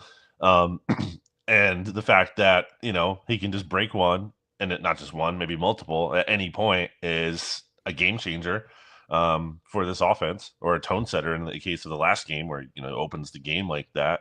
So absolutely. Now, at the same time, Spags goes up against, Hurts, obviously, in the Super Bowl last time, and did not do so well. And which is interesting and funny in a way, because what did all we talk about last year? Jalen against the blitz couldn't handle it. Seemed to handle it pretty well when the Eagles played the Chiefs in 2022. And he's obviously, I think, been better at it this year than he was last year. So really interested to see that matchup again this time around. Should be a really good matchup. How about Vic Fangio versus Patrick Mahomes? 0-8. A lot of people talking about that. Now, John has rightfully added the context. Well, those teams weren't too good, those Bronco and Dolphin teams, but 0-8's 0-8, BLJ. What do you think of that matchup coming in? Fangio versus Andy Reid and Patrick Mahomes is a pretty good matchup. Yeah, I think Vic Fangio has some tricks up his sleeve still. And I think we've seen that in the playoffs. He's done some things like unscouted looks that he's going to break out. And, that's not to say all of them are definitely going to work. And, scheme is only going to go so far.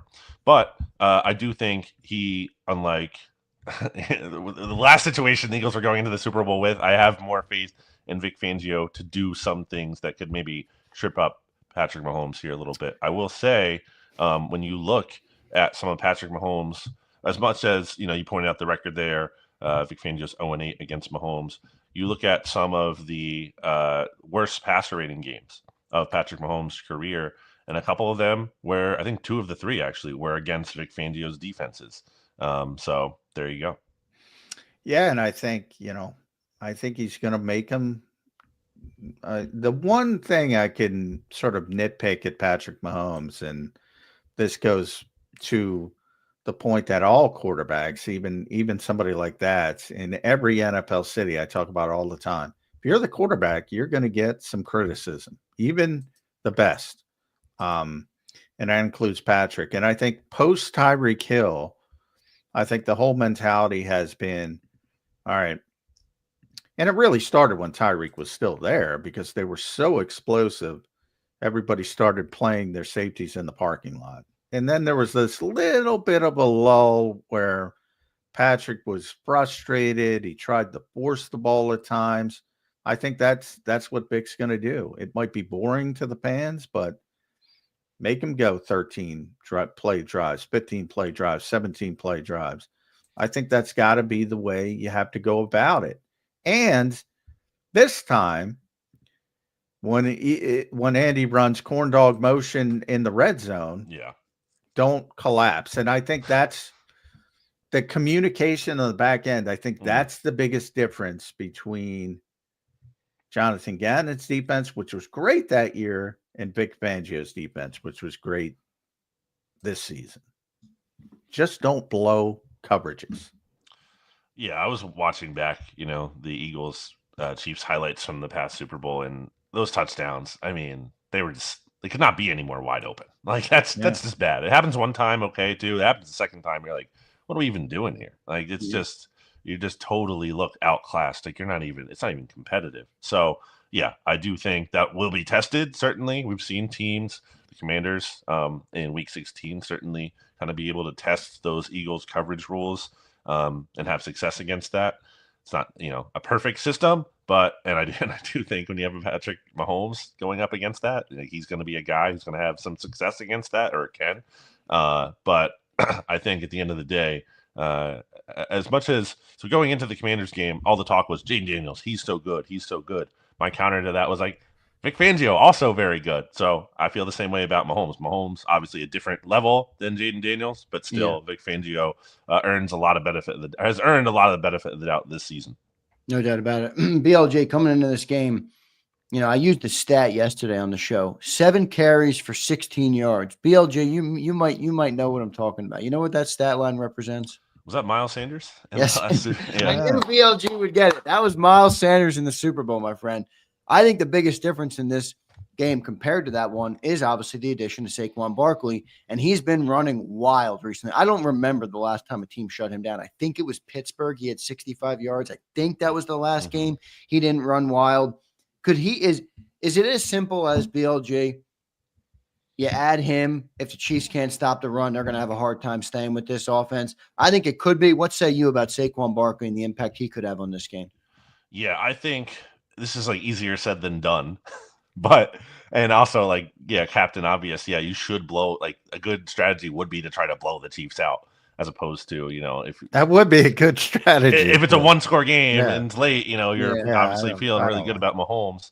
You almost have to, and again, not easy, but like the way the Bucs beat, Mahomes in the Super Bowl once upon a time, it's just like you have to smother him and like just jump on that team and just totally try to run away with it. So maybe you can try to do that with Saquon Barkley. I do think like that kind of gets under discussed when it comes to the Eagles losing the Super Bowl because we all talk about how the defense struggled, and rightfully so. But Miles Sanders was terrible in that game. I mean, well, he also broke his hand on the first play. I feel like I have to defend Miles. It's like because Miles had I'm not comparing him to Saquon Barkley, obviously, but he had a great season that year. And remember, BLG at the end of the season, he hurt his knee first, right. So he wasn't the same. Yeah, he's wearing a brace, and then he broke his hand.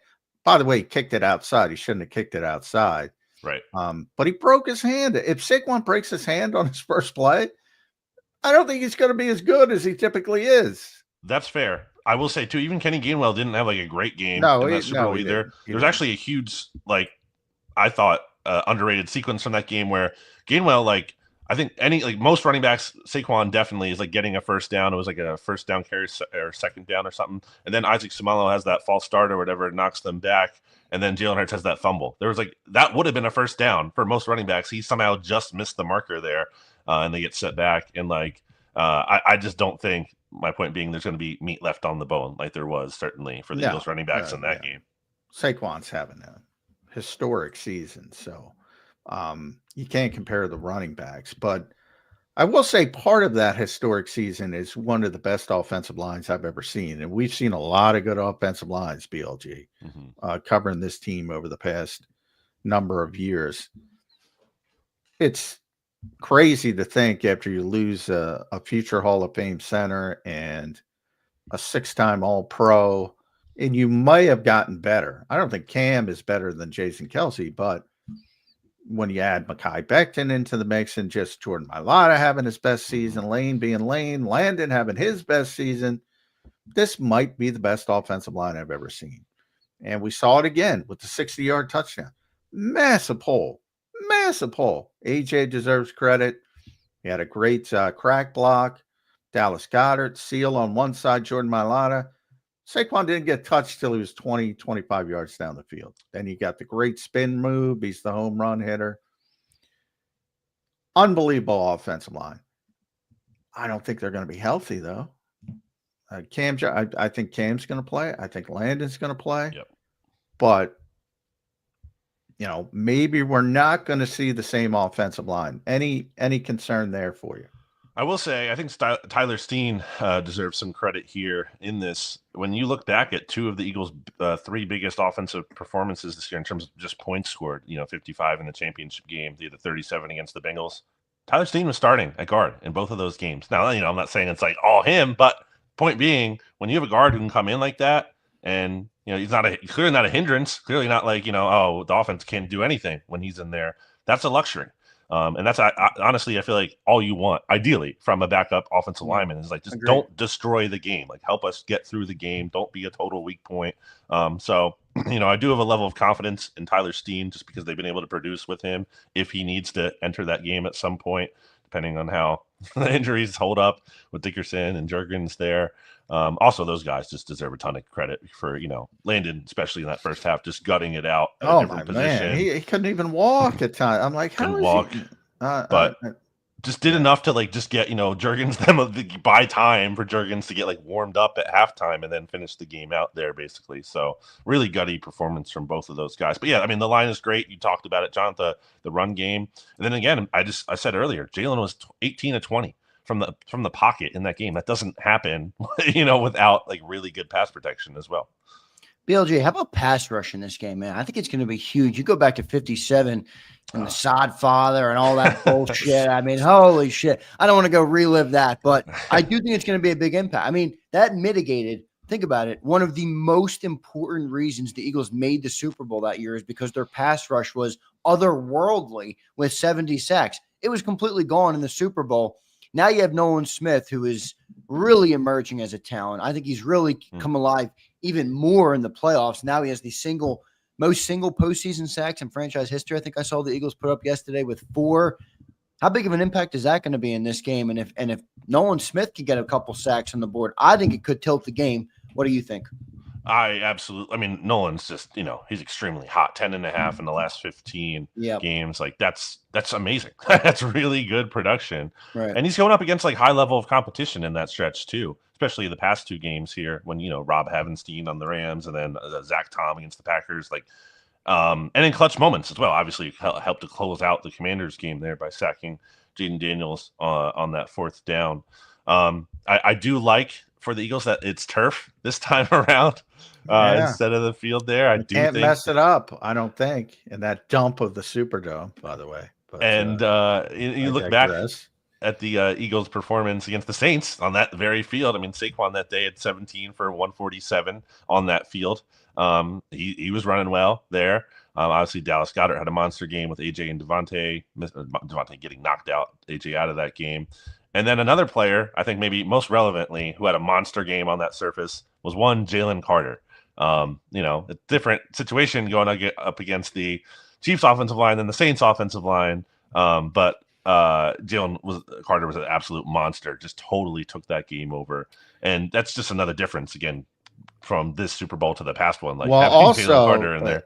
Also, sneakily, I think, to some, the Chiefs have a very good pass rush. Sure. George Karlaftis has kind of turned the corner. I think he had 3 sacks, didn't he, in that no, it wasn't the AFC Championship game. It was he's been very good. Omenahu's been very good as a Yep. pass rusher. Plus, you have Chris Jones. I mean, Chris Jones is unbelievable player. So the script writers are not going to want to slow down the Chiefs either. So you got that as well. So because it's the pass rush is something the Eagles are going to have to deal with. Yep. In theory, and then you have the blitzing certainly at big spots with Steve Spagnuolo. But hopefully, are you going to New Orleans, BLG? I will not be in New Orleans. I'm going to be covering all things related to Philadelphia here. All right, gotcha. In some ways, I envy you because it's going to be a zoo down there. But from the standpoint of, I hope to get you next week, but in case and you can change it, obviously. Your early thoughts on who's going to win this football game. I think the Eagles are one of the more talented team, but I'm going to be weighing this all week. Like the moment they beat the Rams, I said the Eagles are winning the Super Bowl. Zander can tell you that. Yeah. I thought Washington had no shot. John, honestly, it was a little bit before the Rams. You texted me after the Green Bay game when the Rams won, and you're like, "Yeah, I wouldn't worry about the Rams too much either." And that was closer than it should have been. But this one, I'm going back and forth. The Eagles have the better roster, the better team, 1 through 53, I think.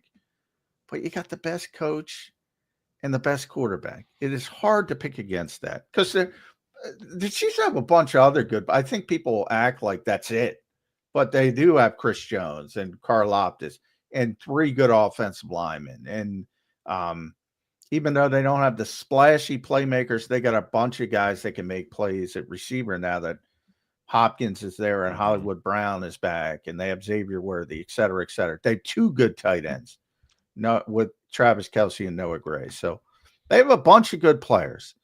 What are your early sort of feels on how this game is going to go?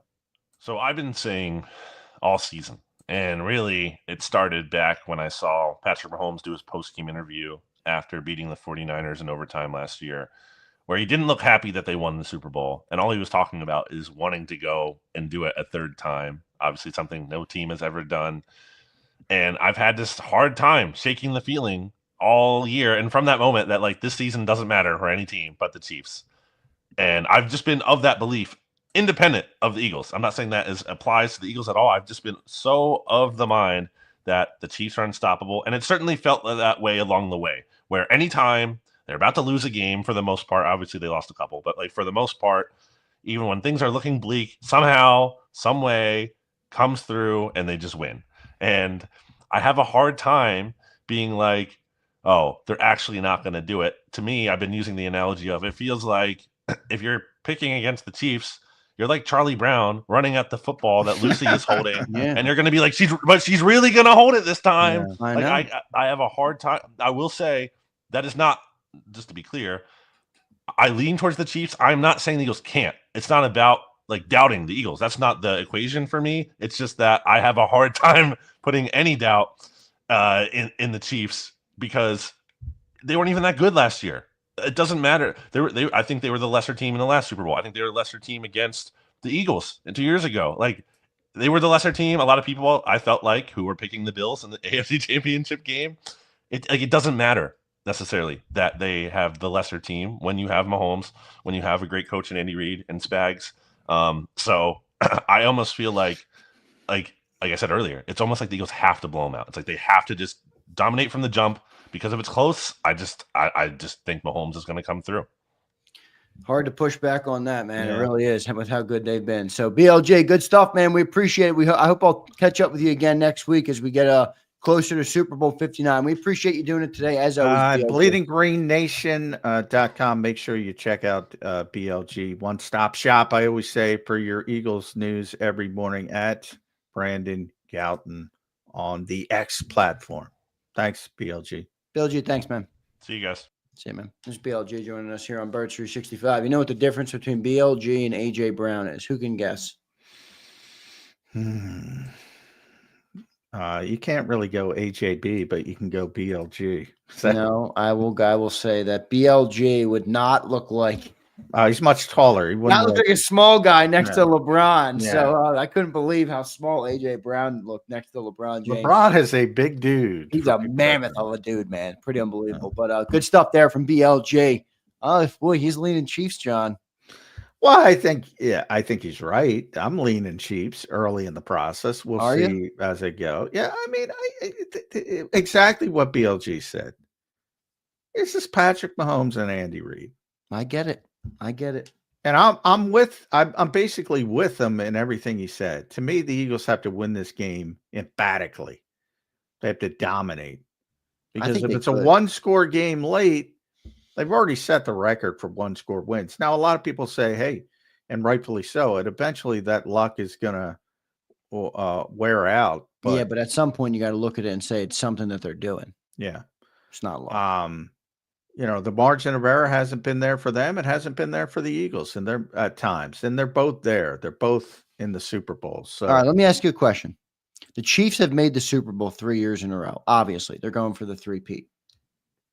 Rank the three Chiefs teams, if you can. I know you don't cover them up close, so it might be hard to do that. But last year was definitely the worst. I would say this one's the best. I mean, this one's the best. This team is 17-1.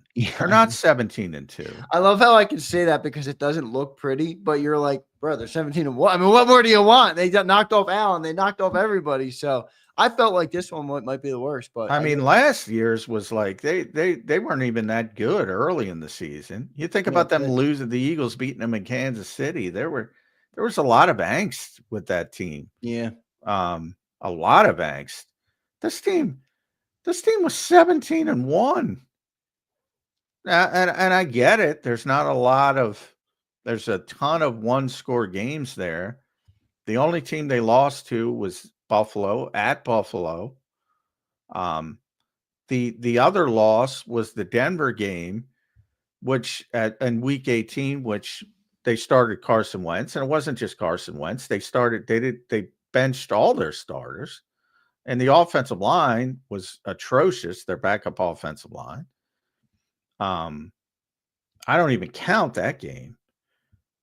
So, yeah, I mean, I think this is the best of the three teams. And I think last year's was the worst, and the team that beat the Eagles was in between. We'll see how it all plays out. Look at Prince, my guy Prince. You sound like a bunch of P-word. It's Patrick Mahomes and Andy. So what? Debo got knocked out. Suge Knight got knocked out. Mike Tyson got beat. I hear you, Prince. I hear you, Prince. Well, Prince, can't that be the same thing with the Eagles? Suge Knight got knocked out. Mike Tyson got beat. Debo got knocked out. Can't the Eagles get knocked out? Yeah, but can't the Chiefs get knocked out? Sure, but it works both ways. It does, but who's the king of the hill? Not the Eagles. Well, the king of the hill is the king of the hill for a reason. No. The Eagles aren't the king of the hill until they Ric Flair the Chiefs. Prince came back up in here and said, enough of the bullshit. We're going to beat this squad. Now, I feel pretty good about it, John. I feel better about it than you do because I like Fangio. Not saying he's going to stop him. I think he could slow him. And I like I love Vic. But no offense to Prince. I don't have anything to do with it. Prince don't have anything to do with it. Obviously. You don't have anything to do with it. Eagles they can change the narrative by playing good football. And hopefully they play a good game. They're certainly talented enough to beat the Chiefs, but they were talented enough to beat the Chiefs the last time. But the Chiefs are talented enough to beat the Eagles. I think too many people get that. They're 17-1. They're talented enough to beat anybody. Yeah. So, it's a good Super Bowl. It's a good matchup. I think it's a fitting Super Bowl. I think the two best teams are in the Super Bowl right now. I don't think we've seen teams that could threaten the Eagles. Really, it's not their fault. That's the way things shook out in the playoffs. It's not, the Eagles handled their business. This is a different animal. This is not, like I said, and Zander can tell you, I said right away, the Eagles are going to beat Washington. I said right away, the Eagles are going to beat the Rams. And that was a little too close than it should have been. Yeah. I think in a weird way, their toughest playoff game was their first playoff game. And that wasn't that tough with the Packers. This one's going to be a little bit different. Like the defense, like the addition of the run game. Love Jalen Carter. I don't know. I feel good about it, but that's probably just the Eagle fan in me, obviously. John, we got a couple more super chats. We'll read them real quick, and then I'll get your final thoughts here as we prep. Chris Scott checks in. Saquon and Coop's birthday are on Super Bowl Sunday. Both guys' jerseys added together is 59. Good omen. People playing numerology, John, with the yeah, not a numerology guy, not a superstitious guy. I don't buy into stuff like that. Brian Pumper checks in. As a new profound Jalen Hurts enthusiast, I'm worried that one might not be able to be focused. Too much crawfish to be locked in. He likes crawfish, man. Oh my God, he likes crawfish. Have you ever had crawfish? Like a real crawfish? Yeah. There's nothing like it, man. We used to party at Alabama, John, every game day on Saturday. Every party had rows of they would come out with the coolers and dump the crawfish with the corn. I'd be drunk as a skunk sitting there eating corn on the cob and potatoes in the middle of Alabama's camp and crawfish. It was great memories. Jalen's very serious about his crawfish. He would not eat that crawfish. No, I know. He's I saw the video. Somebody made a video with Jalen making crawfish. I don't know who it was. Yeah, he's very serious about his crawfish. New Orleans is a good place to get crawfish. So,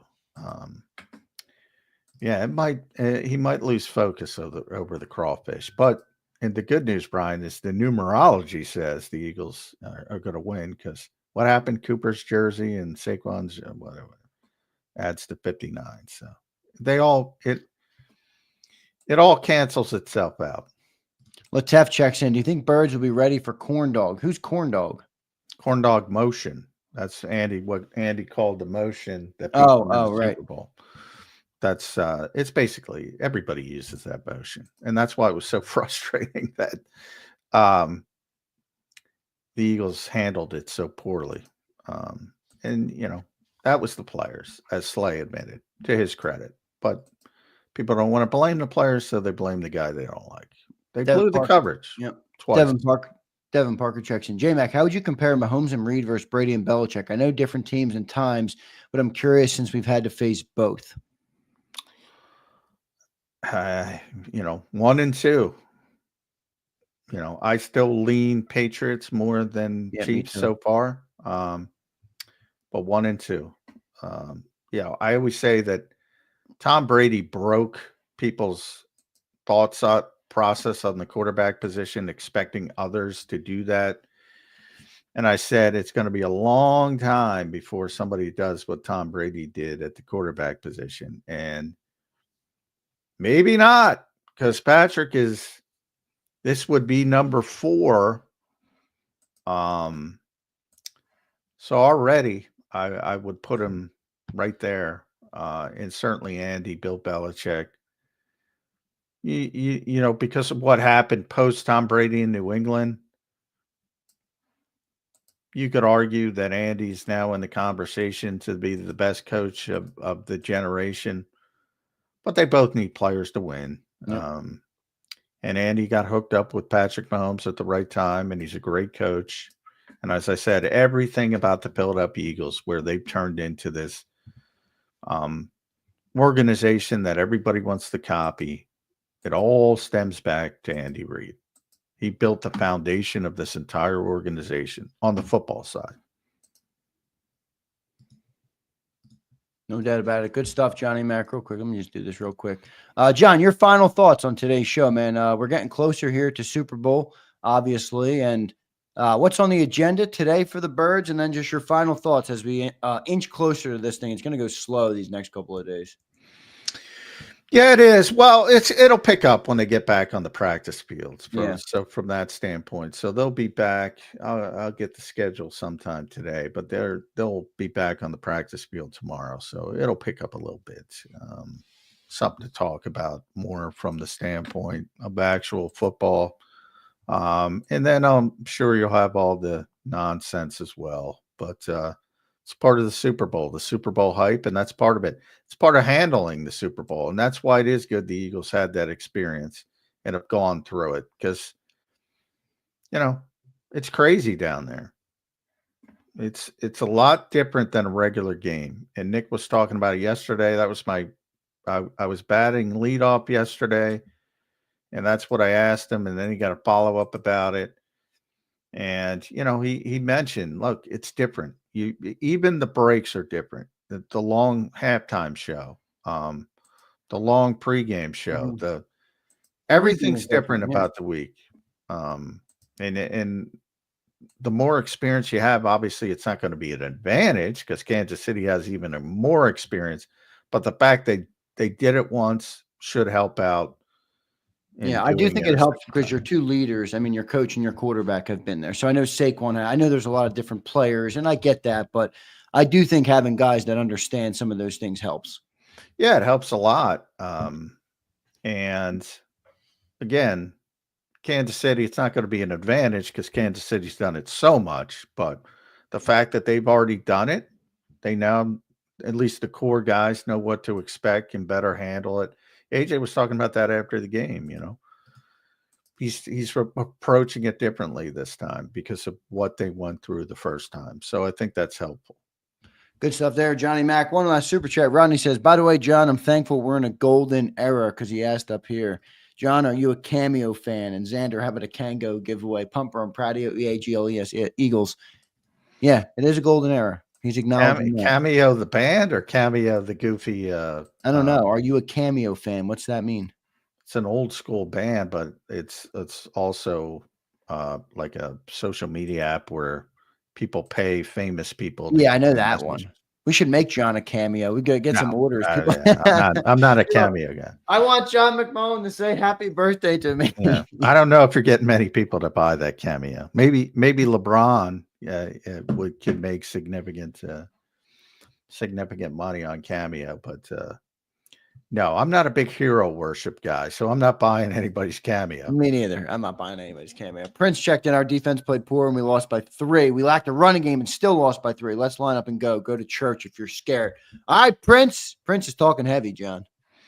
You know, hey, confidence is better than lack of confidence, but more important for the players than the band. Rodney did check in and say the band. The band, Word Up. So I'll say that. All right, there Rodney- you go. All right, Rodney John, did good that. stuff, man. We appreciate you doing it. As always, a little overtime here on Birds 365. Great show, man. We'll talk to you in the morning on Birds 365, right, brother? All right, sounds good. Thanks, everybody. All right, see you, Johnny Mac. John McMullen, the #1 Philadelphia Eagles beat reporter in town. Another great show today. I thought BLG was great today, by the way. I thought BLG was great today. Let me read off some of these super. I don't like Russian super chats, all right? I was rewatching my segment with Cilio yesterday. I do not like rushing super chats. We got to the end of that segment, and he's booting me off because he has a guest coming up, and I'm like, people are spending their money, and I'm rushing them. Let me revisit some of these. Prince, our defense played poorly, and we lost by 3 points. We lacked a running game and still lost by 3. Let's line up and go. Well, Prince, I do think you're on the money in that those are the two differences in this game. Remember, the field sucks, but we didn't have a pass rush. You don't have a pass rush in the Super Bowl. Coming off a year, you had 70 sacks. Like, that's fucking crazy. Think about that. 70 sack season, you get to the Super Bowl, and it's non-existent. I mean, that's a massive tilt. That's a massive tilt. That's like taking a team's best attribute or a team's best skill and taking it away in the biggest game. I mean, that's obviously an impact. What do the Chiefs do best? What do the Eagles do the best? Running. Imagine if we couldn't run in this Super Bowl. Oof. Good one, Prince. Go to church if he's scared. Prince, I'm not scared of shit, all right? This game has no impact on my life. I got bills to pay. I got mouths to feed. I got business to handle. I got shows to do. I got super chats to read. I got jerseys to give away. Come on, man. If I go to church, it's because I fear the Lord. Rodney Burton. How about a Kango giveaway, he says. Rodney, I'm going to opt out of that one, brother. I know a lot of people have been asking for that, but I'm going to go ahead and opt out on the Kango, at least for now. Maybe if we win a Super Bowl. I won't give away one of my style. I got the 504, it's called. All right. I'll give away one of the Jalen Hurts style that he wore on Sunday. What was that? Like a wool. It was wool, I think. All right, I'm working it, Bob. I'm working it. I reached out. One of the reps, Bob, graduated from LaSalle University, which is about 10 minutes away from where I live. I was like, hey, man, you want to get coffee? You want to get lunch? You want to have a business meeting? Let's go. I got 10 on my wall on the show. Come on, man. Give me some freaking Kangos. Give me some Kangas. We'll see what he does. All right, here's what I got to do. I got 2 giveaways today. I got a jersey, and I'm going to give away a Stout U hoodie because Mac Main was in here raving about his Stout U hoodie. All right. Zander, the Stout U hoodie is fire. Whoever gets a chance to win this thing, you won't be disappointed. Mine came in the mail yesterday. Thanks. Mac, thank you. All right, so we're going to give away a Stout U hoodie today. We're going to do that, and then we're going to do a jersey. I have a Cooper DeJean jersey, and I will be able to exchange sizes if you'd like. All right. Brian Pumper, Jalen Hurts is so tough. I know you like Jalen Hurts. Now, Pump, you are a reborn Jalen Hurts fan. Born again Jalen Hurts fan. Derek Elmore, my guy. I sent your jersey yesterday, I think, right? Yeah, I sent yours yesterday. I sent Cody K yesterday, and I sent TK Washington yesterday. Today, I'm sending Keith Junios, Brandon Howard, and Kenny Sprague and Corey Littles. All right, and then I got Big Trag and Nad. Is Nad in here? Did you guys? I guess many of you guys probably didn't see that because I don't know how many of you were on Cilio's show, but we did it. We did the Bond jersey yesterday. Big Trag won the Bond jersey. And right before Big Trag won, Niners all damn day won. Niners all damn day was the winner. So I told him I'll order him like a piece of Niners merch or something if he wants. I got to do something for Nad. Nad's been a member longer than most of you guys, unfortunately.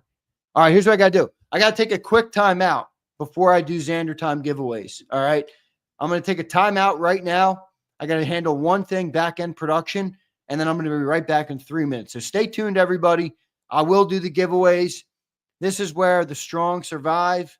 If you dip and you're not present, You're out of here. All right, we'll be back in 3 minutes on Birds 365. Ignite your nights with free live entertainment daily, only at Live Casino and Hotel Philadelphia's Center Bar. 7 days a week, enjoy some of the region's top party bands, performers, and DJs as they take the stage in the heart of the casino action.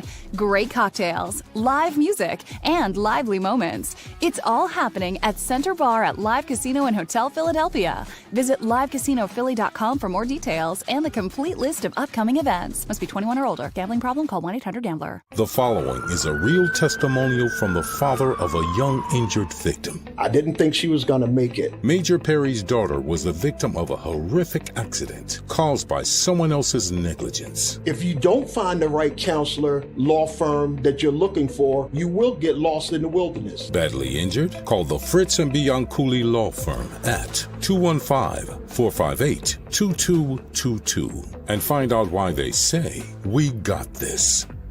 In our hometown, we all look out for each other. We step up to keep our communities going strong. And at Independence Blue Cross, we're here to keep you going strong as the #1 health insurer in the region. No IBX is always looking out for you.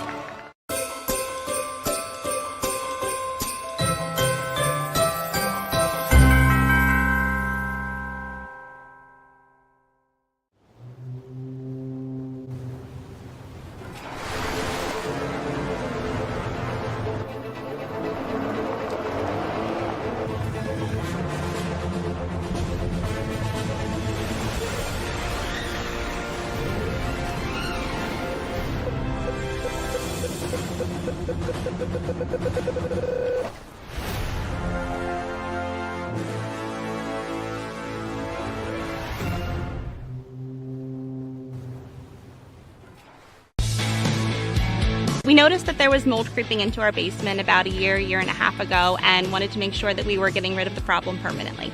We actually reached out to several different contractors to get it resolved, and actually 2 of them recommended DryTech to us as a long-term solution. Other than the noise factor, we wouldn't even know that there was work being done on the basement level. It's really been a clean process for us. Score and save this football season on your car insurance. Before the next game, save up to 40% on your auto insurance policy. That's right, 40% savings. Call an audible this season and contact the Del Val Insurance Group. They're an advocate for you, not an insurance company. That means they'll get you the right coverage and save you up to 40%. Call managing partners Fran or Jim of Del Val Insurance, 215-354-0122, or score and save at dvigi.com. dvigi.com. EAGLES, Eagles.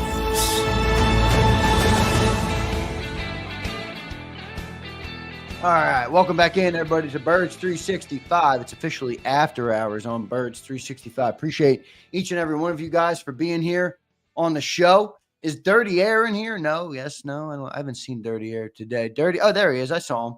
So yesterday, we were talking about that light, and I messaged Dirty Air after the show because you guys should go and give Dirty Air a follow on X. He's dope. Dirty Air is a cool ass job. I'm telling you, this guy is a lot smarter than I am. All right. So he was able to help me out with getting a camera set up and stuff. So Dirty Air, I just want to thank you live, man. Appreciate your support. I got everything. I'm starting to get everything set up. So I'll have that camera upgrade coming soon, which should be pretty good. Appreciate everybody being in here. Prince is in here again. 30 day. Unfortunately, I'm going to miss giveaways today. Congrats to anyone who wins it. Keep it up, Z. Love JAKIB Nation. Sill's show was great last night. Yeah, me and Sills had a good segment yesterday. We and Sills always have good segments, but yesterday felt good, and Monday was great too, as well. So, yeah, I love. That's my favorite piece of content I do every day, easily. I love Zander time, but going on with Cilios is great. Going on with Cilio is great. All right. Appreciate the super chat. Who else gave me a super chat? Anybody? No, I'm all good on that front. All right, we're going to do 2 giveaways today, so I got to pull the member list. Was Nat in here? I see you guys talking about Nat. Is Nat in here? How about a sympathy card for him? He's gotten more than that, Kevin. He's gotten more than that. I'm giving Nad some good merch. Nad deserves it, man. Look, I'm a fan of JAKIB. I'm a fan of JAKIB's people more than I'm a fan of anything. All right. This is my business. This is my life. So Nad's a legend for supporting. Prince says, fuck y'all for roasting me. See, Prince, what I tell you in the moment, Prince. I told you, Prince, don't let this fucker put words in my mouth, Prince. Now you're falling into the bullshit. You're falling into the bullshit of big sells. Come on, Prince. You got to be kidding me, Prince, with that bullshit. I told you live on the show. Didn't I say it? Prince, don't let Cilio put words in my mouth. And there it is. I mean, come on, Prince. Cilio was ripping you to shreds, though, man. He was ripping you to shreds. There's Big Trag, my guy, who won the Bond jersey yesterday. Trag, I'm going to send that out probably not today, tomorrow or Friday. I'll send it out, all right? I'm like a couple days back. So I'm sending out the Monday winners today. They were Keith, Brandon Howard, and Kenny. No, Kenny Sprague was yesterday, but I'll send him today too. Kenny and Corey. And then I got the rest of the people. Big Trag, Nad, Birds and Beers. I can order Birds and Beers. I'm waiting on him to tell me. Oh, no, I know what he wants. I ordered his. I'm waiting on Mad Dio is who I'm waiting on. All right, I'm waiting on Mad Dio. Appreciate you, Trag. I'm happy you got the win, Trag. I'm happy you got the win. All right, here we go. SMD, what's up? How you doing, Murray? Good to see you in here. Hope you're doing well. I haven't seen you in the chat, SMD. How you feeling about this Eagles-Chiefs Super Bowl? You feeling like Bird's going to win it? Nah, I didn't get any Super Bowl gear yet, Jesse. Jesse, I don't do that patch shit until we win, okay? I don't do that patch shit until we win. Look at this jerk off. Dank Bird Gang. Let's get it going, Zander. Dank. You know, last I checked, Dank, this wasn't the Dank Bird Gang time, okay? And if you want that, you can go live on your own channel, all right, and see how many people come in there. And then you can go at your speed. You can pull names as you wish. You can talk to people like you wish. And you can manage the show. Until then, sit down and shut the fuck up. All right? Thank you, Dank. Thank you, Dank. Now, Dank, he says I'm fucking with you. Yeah, well, you can't fuck with everybody the same. Dank, I will add 5 minutes now before I pull the winner. Okay? Yeah, Prince, you're right. Maybe I should. Maybe I should pull the giveaway altogether. No, I'm kidding. I'm not going to do that. Can we get some likes, though? Come on, man. Yeah, Devin, yesterday it was you. Today it's Dank Bird Gang. Keith Johnson says you're rude. Good, Keith. I don't have a problem with that. I'm a kind person. I'm not a nice person. All right, there's a big difference. There's a big difference. Being a good person doesn't mean you're a nice person. All right? If you're nice, if you're too nice in life, especially in this role, by the way, where I got a bunch of Philly fans in a chat, if you go soft up here, you're going to get stepped on, man. You're going to get stepped on. Not on my watch. Not on my watch. Here we go.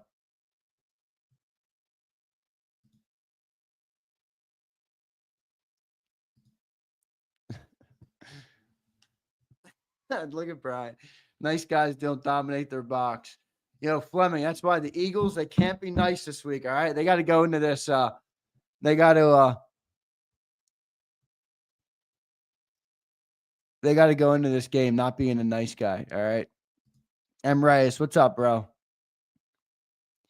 Does that mean like being a kind dick instead of a nice? All right, that's a pause. Keith, Kevin, what are you doing to me? That's a major pause, man.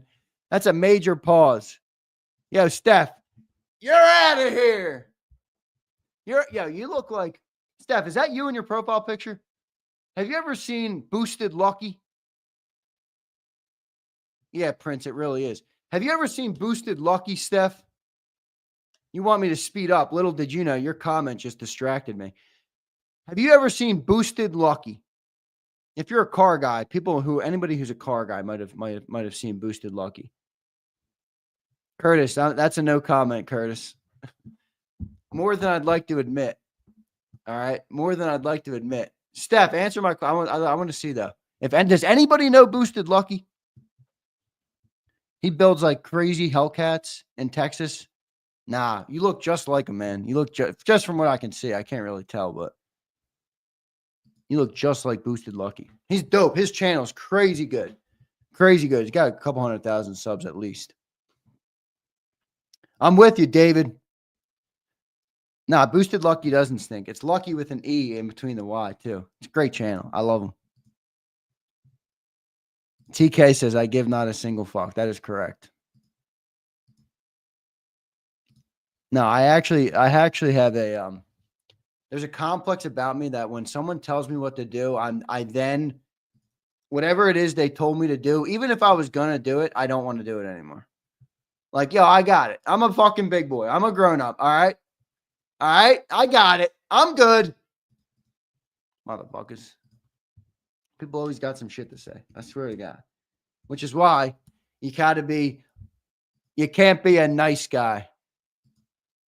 All right. Can't be too nice. You can be kind, but don't get rolled over. I've learned that lesson. All right. What am I giving away first? Cooper DeJean? Cooper DeJean jersey, I'll do. Copy these names. We're back up to 400 members, by the way. So big thanks to everybody who has become a member because it's called being a dickhead. Prince, I'm aware, Prince. Again, no issue with it. No issue with it. I wear it proudly. I wear it proudly. Oh, sorry, SMD, I did miss it. I do want to check in on you, though. She says, Zander, in case you missed my earlier chat, I'm in, what is that, Michigan? But I'll be back home to the rolling hills of PA on Saturday evening. Love it. Back for the Super Bowl. No, Super Bowl's not this week. Never. Shouldn't have given Zander shipping advice. He's never going to use it. Josh B., I'm a busy guy, man. I got to get on there. You're right, Josh. Josh, it's all right. It's a fair call out. It's a fair call out in life. Do you have the chat setting? I think it's on, no? It should be on. You have to be subscribed for a minute. I'll turn on, you know what? Let me turn on members only. I'll turn that on.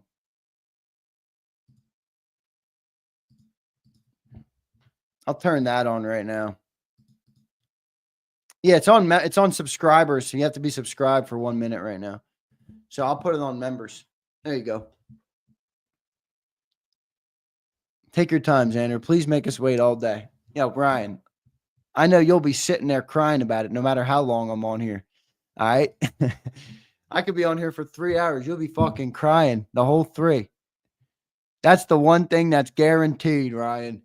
More than Zander doing a giveaway for the great people of JAKIB Nation is Ryan crying. All right? That's the biggest guarantee here. Flex, what's up, Flex? How you doing, big dog? Tony, what's up, Tony? There's my guy, Tony. Tony sends me some, Tony, this is Tony, you know what you've done to me, Tony? Tony sends me, so me and Tony are connected over on Instagram, and he sends me these unreal car reels of C8s and Mustangs, and I'm like, Tony, I can't be thinking about this shit right now. And then I go on and I start watching car videos. I'm like, Tony, no, don't get me started.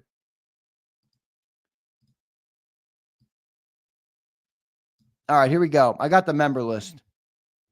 Rain delay. Go grab a hot dog and a beer. Ha, ha, ha, Bob. Very funny. Very funny.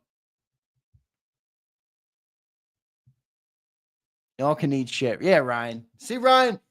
Ryan, you just learned why you can't be a nice guy. You just learned. You just learned. Xander's going to be here for a while. No, I got to run. The Jersey guy couldn't meet me yesterday. He said after 3. I said, boss, I can't meet you after 3. Are you fucking crazy? I got work to do, big dog. So I'm meeting him today around noon. All right, here we go. Wait, let me look at the list. Did we get everybody? 177 likes is pitiful. Prince, can you give me an update on where we are on that? Because that is insane to be leading up to a Super Bowl and have 177 likes. Twiz says Zander takes longer than Jalen process in the field. Fuck you, Twiz. Flexing, my boss said she was rooting for Mahomes in a team meeting. I told her, get out of here. I love that. We got to, Flexing should trademark that. Get him out of here. 194, Prince. That's still pitiful. That is still pitiful. 199. All right, I'm happier with 200. I can live with 200. You know what? I'm going to, because we have an extra bit amount of people crying in here, this giveaway will not be pulled for at least another 4 minutes. Okay? At least another 4 minutes. So whatever you guys want to talk about, we can talk about it for 4 minutes, but you're not getting shit for 4 minutes. All right? Zander, my birthday's in 8 months. You think we'll be done with this app by then? Oh, Mac. Who knows where we'll be in 8 months? Who knows? Look at the cucks in this chat, bro. Some of you guys are goofy. Brian, you got to give them hell. Howard, your JAKIB merch shipped out last night, bro. I got the email. Let me get that exciting whites tee. I would get that. If I could come across that, I'd get that. I would get that. I honestly think it's pretty stupid, but people like it.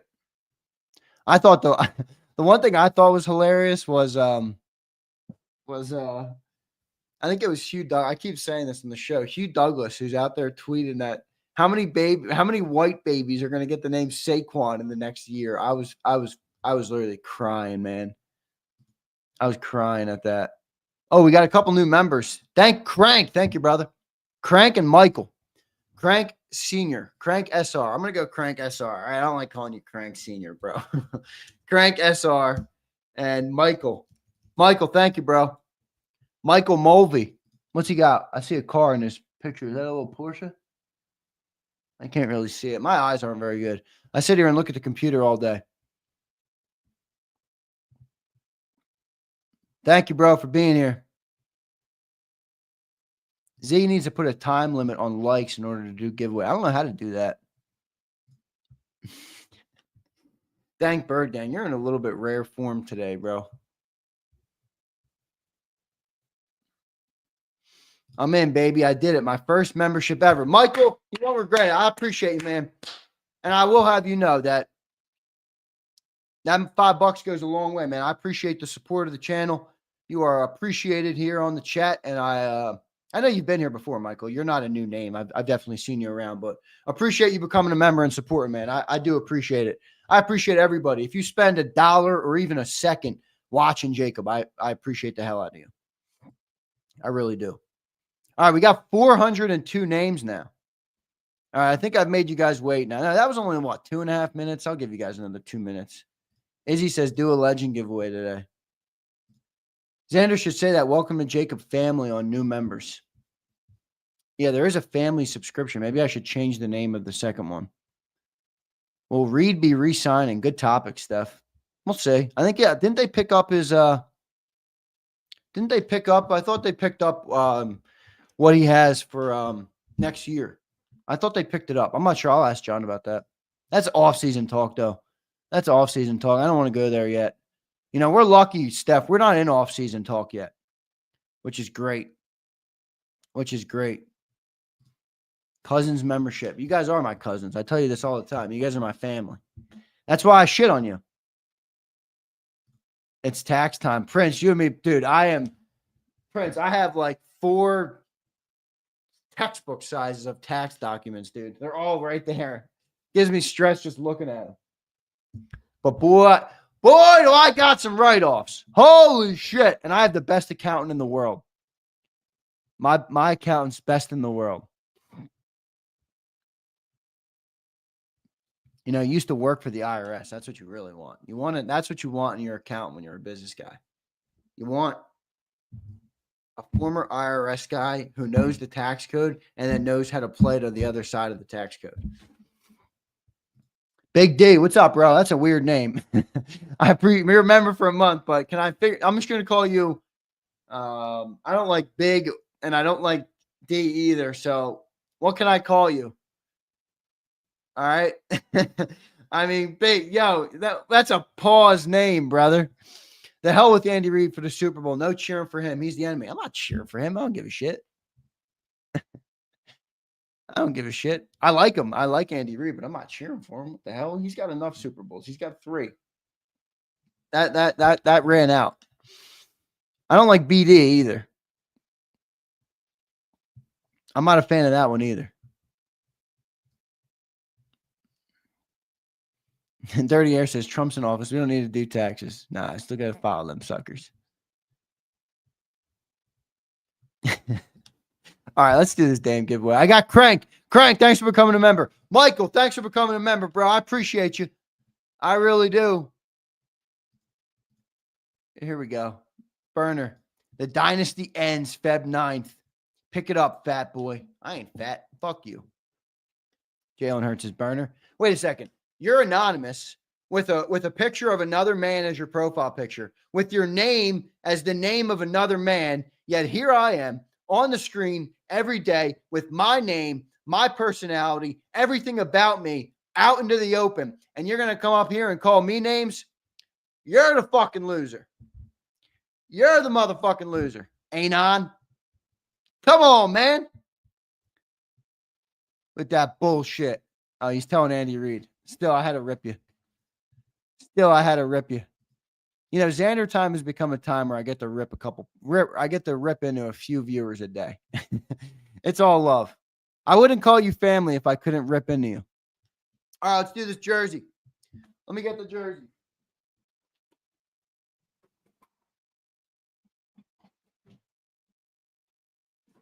All right, here we go. I got Cooper DeJean. Kelly Green.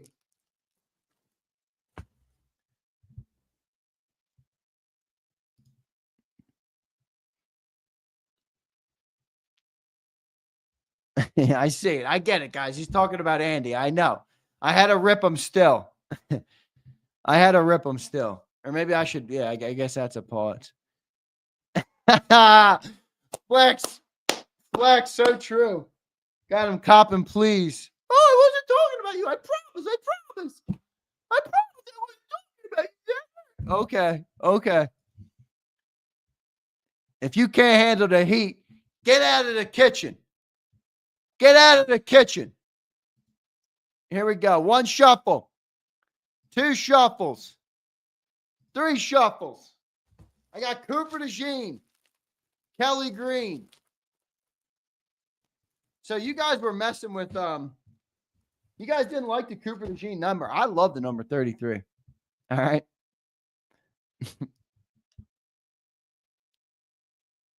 Copping please like crazy. As soon as I mention tax, I get hit with an ad for TurboTax. Yeah. They're listening to you. Walmart is lit. Go over to Walmart and spend it. Prince says, what's with the voice? Prince, that was my best impersonation of never mind. I won't go there. I won't be too rude. I got, that's the one thing with being an asshole, Prince, is you got to gauge how much of an asshole you can be at any given moment. Okay? As much as you could be at any given moment. All right. You know this, Prince. All right, here we go. It's counting down. You have Cooper DeJean, and you must be present to win. 3, 2, 1. Daniel Ruggiero. I'm going to bet that this guy isn't here, but if he is here, we'll see. Daniel, are you out there? Uncle Bob wants a win. Who the fook is that guy? Who the fook is this guy? Oh, dang. You changed your name because I ripped you? Illuminati Zander. No, I'm not Illuminati, bro. Illuminati. What the hell? What? If I was in the Illuminati, don't you think I'd be in a different spot? I sit here and talk football all day with you knuckleheads. I love it. I do love it. I do love it. I view this as an honor and a privilege to have this business and to talk football with you all. Is Daniel here, though? Is Daniel here, this motherfucker? Where's he at? I'm just going to start shooting at 10:45 right now. Is he? Get the fuck out of here, then. I mean, what the hell is that? All right, he's done. You know what? Now I'm impatient with the great people of JAKIB Nation today. I am impatient with y'all. So if you don't claim your prize in mere seconds, you ain't winning it. And then if you come in 60 seconds later like Nad did, you're still not winning it. So you better be ready to rumble. You better be ready to rumble. Confirm. We'll do 3 shuffles. I'll do 4 shuffles. See, I think Izzy B got something clicked in her head yesterday when I told her to fuck off. Now she's just saying stuff to get me to go down that road again. She might have liked that. I think she secretly loved it, actually. Start. Let's go. 5, 4, 3, 2. We the people. Who the hell? We the people. What's that song? We the people, in order to form a more perfect union. I don't sing very well. Where is this guy? Brian Fleming has got. I think Brian Fleming wins the award for our funniest chatter. Consistently funny chatter. Sometimes he puts me in predicaments, though, with what I got to read from him. But no, I don't think there's many more gifteds, actually.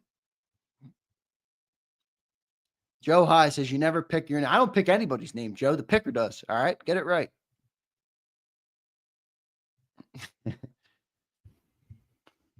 Here we go. Is this guy here? Tell me if we the people shows up. I send out my little Z notes. You guys know about them. I've told you about them. If we the people wins, I got to give him the American one, right? Instead of the regular JAKIB one. Not everybody gets the American one because I only have so many of them. But the American one's fresh. If we the people wins, though, he's got to get the American one. Get his Constitution ass out of here, damn it. See ya, big dog. See ya, we the people. USA. I like that. I like it. Great Kid Rock song. I love Kid Rock. He's got good music. Yeah, those old Kid Rock songs, dude, I could jam those. What's that one old song I love? All summer long is Born Free. Ball with the ball. That's the best. Ball with the ball. The bang, diggy, diggy, diggy. Set the boogie. Set up, jump the boogie. That's the best Kid Rock song. The ball with the ball. All right, here we go. I got, and Twiz says I got an American one. Yeah, I shouldn't have said that because now people are going to be, I didn't get the American one. Oh my God. Yeah, American Badass. That's a good one. If you didn't get an American note, don't take it personal. I literally just pick up one of them. Actually, that's not entirely true, but for the most part. Here we go. Cooper DeJean. Claim it or get out of here. 1 shuffle. 2 shuffles. 3 shuffles. Look at that. If Zander keeps singing, I'm out. I'm not only leaving, but I'm taking my light back. See ya, Zeal. See ya, Zeal. This is my show, and I'll do what I want. 5, 4, 3, 2, 1. Kevin Landon. I'm happy with this win because the great Kevin Landon ordered some JAKIB merch last week. He was not a winner, but he went on and ordered some merch. So look at Holly first. Kid Rock has no talent whatsoever. I don't know. I would go and put on Ball with the Ball and listen to that sucker and then tell me he's got no talent. All right. And then play Born Free and feel the American spirit lift out of you. And then tell me he's got no talent with that bullshit. Is Kevin Landon here?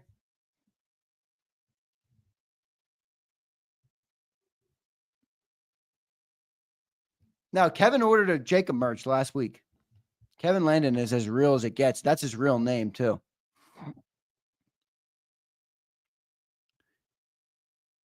Yeah, agreed, Zeal. You sell 1 million records, you have talent. It's a crazy that's like saying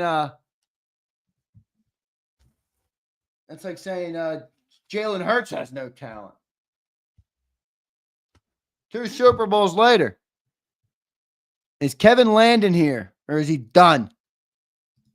Landon, you're done. I love you, Landon, but you're done. Zander's got bot account. I don't got shit, Mac. Why would I need a bot account when I come up here and I speak what's on my mind every single day? I don't need to go to a burner. We are not the same. I don't need a hide. I don't need a hide. Start. Come on, Cooper DeJean. This thing's a 2X, I think. Yeah, because that mother effer Devin Parker keeps having me switch out his jersey. This was supposed to be Devin Parker's. The second Devin Parker jersey. Where are you, Devin? You see why you're driving me nuts? Cooper DeJean. It's 2XL. If 2XL works for you, great. If not, I can get you a new one. And then I'll bitch about you like I bitch about Devin Parker. 1 shuffle. 2 shuffles. 3 shuffles.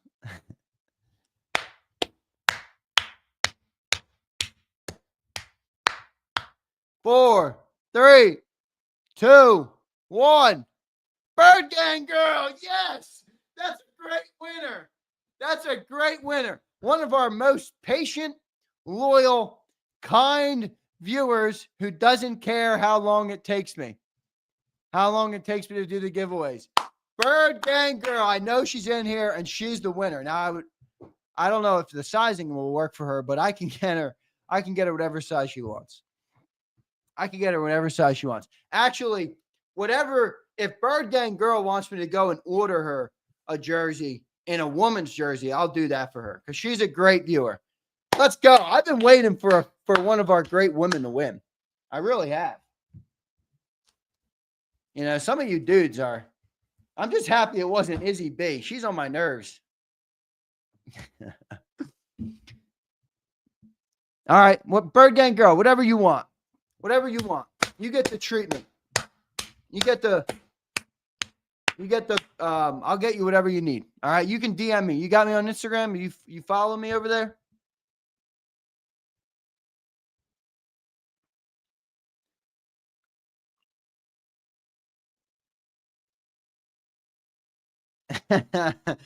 No, look at my guy. I'm gonna call you BD. He said, how about Big Derek? Z? That's better. I can live with that. He said, I'm a big dude, man. I will change. I don't want to force you to change your name. It's just hard to reference that, all right, without getting trolled into oblivion. All right. Izzy says she's taking back her legend money. Oh, no. How will I survive? I'm kidding, Izzy B. You know I'm messing with you. Derek, you already won. But if you won again. Oh, no way. I did not know that you were Bird Gang Girl. I just got your DM. That's you, right? That's you, right? Yeah, all right. I got her.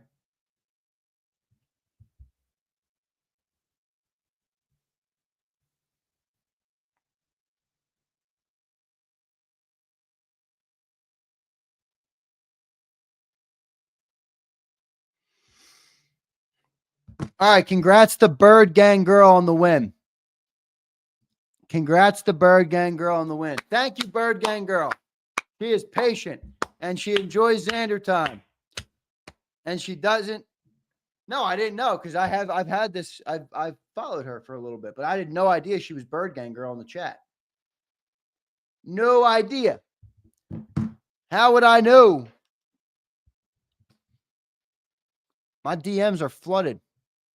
You guys flood my DMs. I try and get back to them all. I love it. I like hearing from the great people of JAKIB Nation. All right, we're doing a Stout U giveaway because of the great Mac Maine. All right.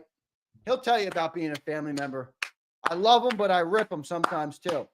And he says, Zander, this Stout U hoodie's fire. Whoever got the chance to win this thing, you won't be disappointed. Mine came in the mail yesterday. So he got his Stout U jersey or hoodie, and he's liking it. All right, so we're going to give away one of them. IG Zander Krause show, bro. Zander Krause show on IG. Ryan, that's because Ryan says, I tell Zander to take his time, but I get shit on for being patient. Ryan, I got to stop shitting on you. You're right. You've taken, I've given you some unnecessary shit, Ryan.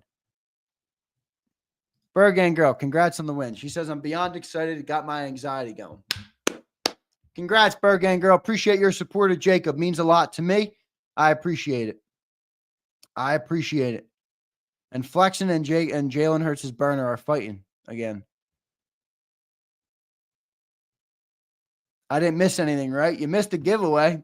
You missed me rip some people. It's become part of the routine. Yeah, Ryan. You're right, Ryan. Ryan, my bad, bro. You know I love you. Ryan, part of your shtick invites this, though, okay? Because you say everything stinks. So I'll say to you what I said to somebody the other minute. If you can't take the heat, then get out of the kitchen. Get out of the kitchen.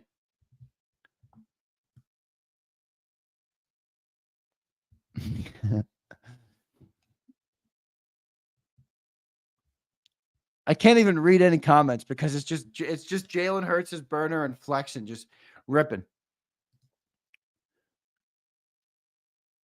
Jesse G says, if you randomly pick me next giveaway, I promise to buy some JAKIB gear.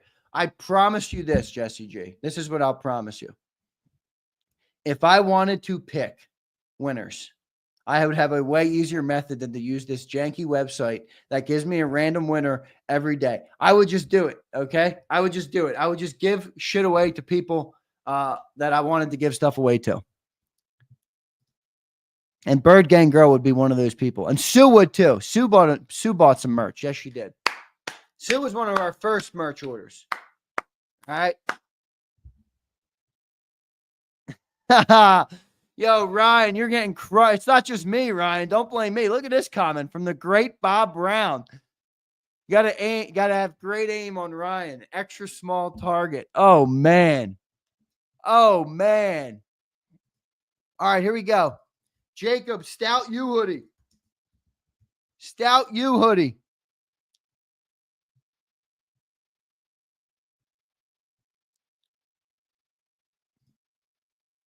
Izzy said, I want to see how much heat Zander can take. Unlimited.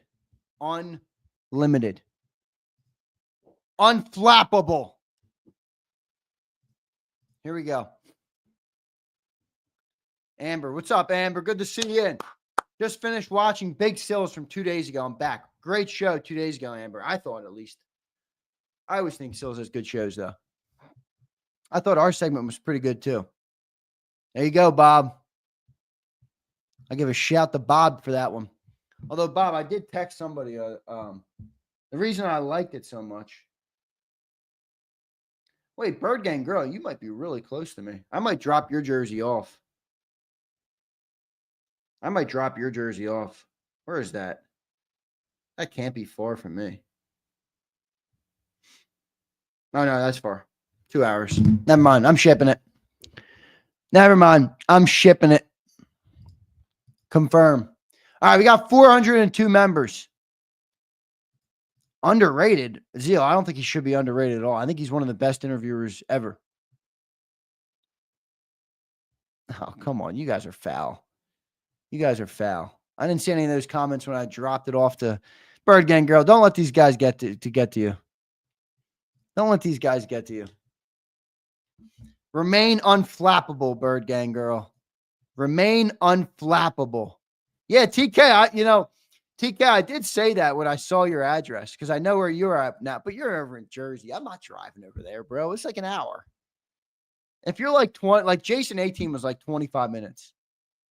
Flexen was like 20, 5 minutes, probably, maybe even a little less. And I was doing stuff in the city that day anyway. So I'll try. I always try. I prefer to believe me when I tell you. Believe me when I tell you, if I could, I would. TK's like, yo, I would have taken it. All right, I'm doing 3 more shuffles because I don't remember how many I did. 2, 3. All right, ready? We got Stout U hoodie right now. Start. I got to go. It's 11 o'clock. 4, 3, 2, 1. Ken Rayner.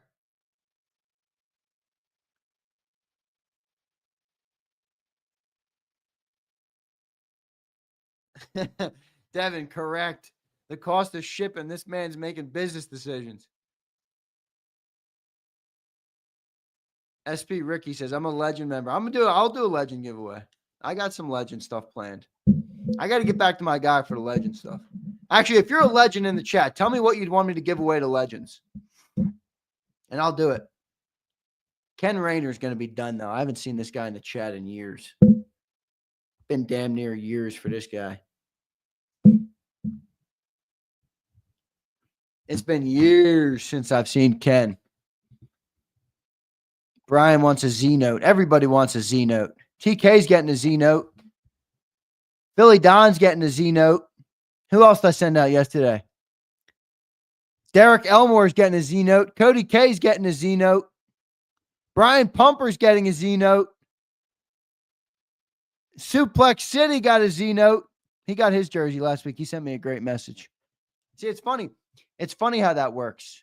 You know, how about some O-line love in a jersey? Yeah, the problem is the problem with it is I don't have an unlimited selection. Like, I don't have every player, because if I did, I would get all the jerseys of like I would get Carter. I would get like a Dickerson. I love Dickerson. I'd get a Mailata. I'd get a Lane. I'd get is Nolan Smith worth it? You think a Nolan Smith one's worth it?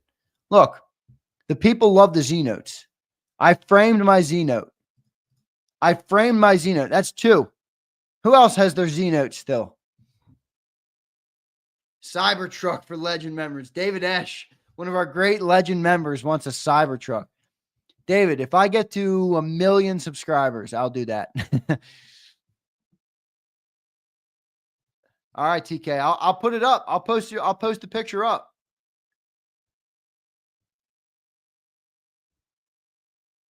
Heck yeah. I saw Tony. I see your photo you sent me. Thank you, bro. I love it. I love it, man. JAKIB merch looks awesome. Looks awesome.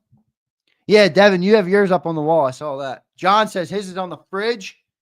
Say the people like the Z notes.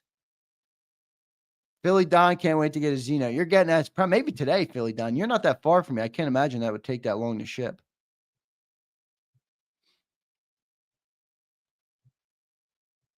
All right, here we go. Ken's done. Let's get Ken out of here. Start. Oh, Prince, are you jealous, Prince? Yeah, Chris, you got a Z note. Chris, you got a Z note. If I manually ship your jersey, you get a Z note. Okay? If you win JAKIB merch, it comes right from the factory. So I don't write a Z note there. I don't write a Z note for those. You don't get one. So the Stout U winners not get it. Mac Main didn't get a Z note. 1 shuffle. 2 shuffles. 3 shuffles. Dank Bird Gang. You're probably in there as Dank Bird Gang. Let me look. Yeah, you're in there as Dank Bird Gang.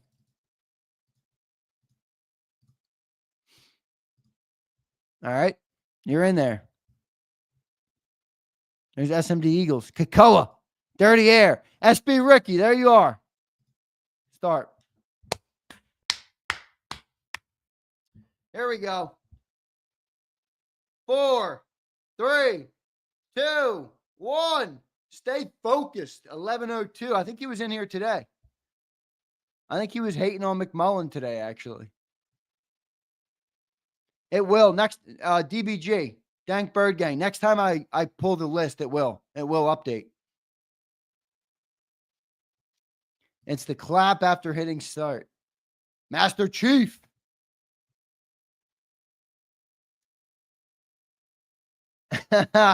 For real says you can't come in the chat and go after the chat master Flex and think you're going to win with corny mom jokes. No, you ain't winning with corny mom jokes on Flex. Flexion's another guy who's unflappable. Master Chief, thank you, bro. Thanks for becoming a member. Stay focused in here or no? I thought I saw him earlier today. Might be gone, though. Stay focused, 1102.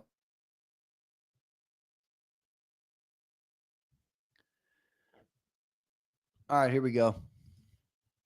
New winner. New winner. Let me add Master Chief. Is that a Chiefs fan? Master Chief? Master Chief 117. I got him. Lost focus. Get him out of here. Yep, I lose focus a lot. Yeah, the Super Bowl I needed to come to. Here we go. Stout U hoodie. No, he says, hell no. I love it. All right, you're added in, bro. You're added in. There you are. And Crank's in here and Michael Mulvey. Thank you all for becoming a new member. Halo fan. What's Halo? Oh, the video game? Never played Halo. Never played Halo. What's up, Joseph? How you doing, brother? Good to see you in here, my man. All right, one shuffle. Two shuffles. No limit. I got no limit. No limit. Miss you, bro. I appreciate you reached out to me yesterday. I'm praying for you, my man. Three shuffles.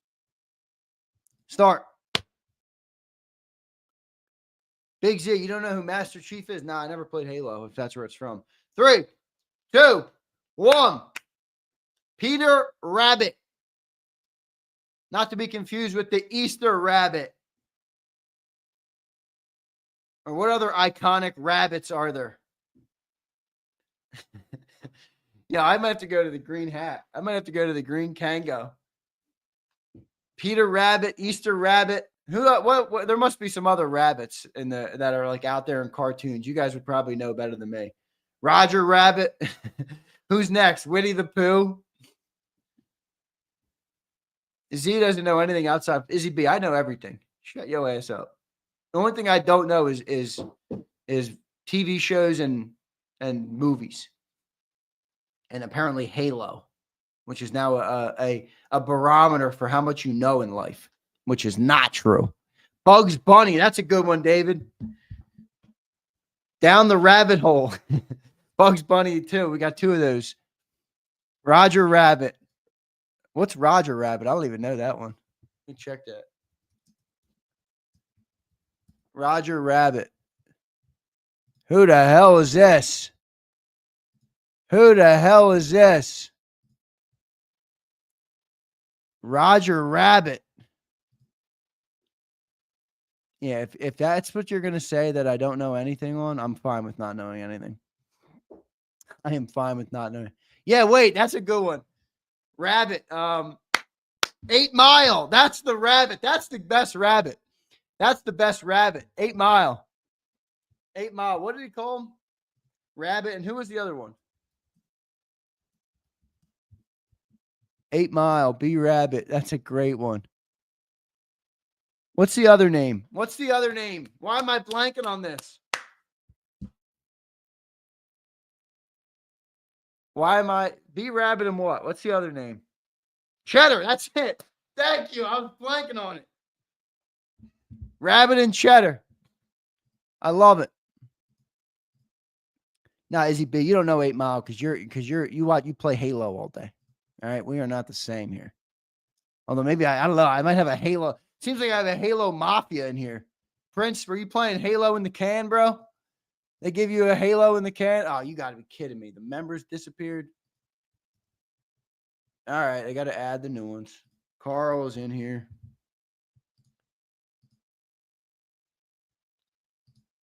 See, it's not about feeling old, Dank Bird Gang, because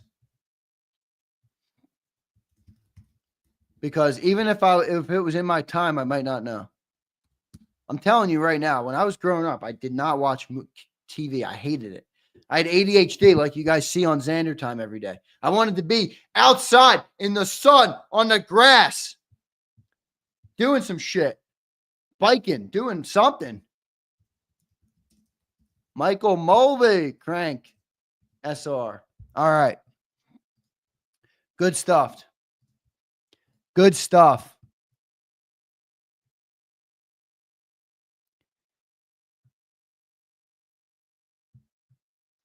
GTA. I'll play GTA. I played GTA 5. That came out, what, like 10 years ago, though? Curtis, yeah. Curtis, you're about the 5th person that's offered me this. Go ask Brian Fleming where his progress is.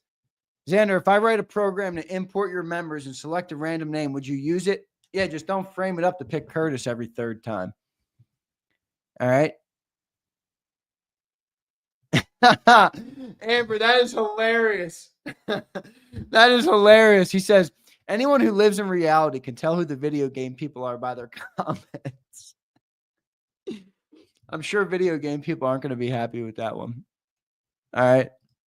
Here we go. Stout U hoodie.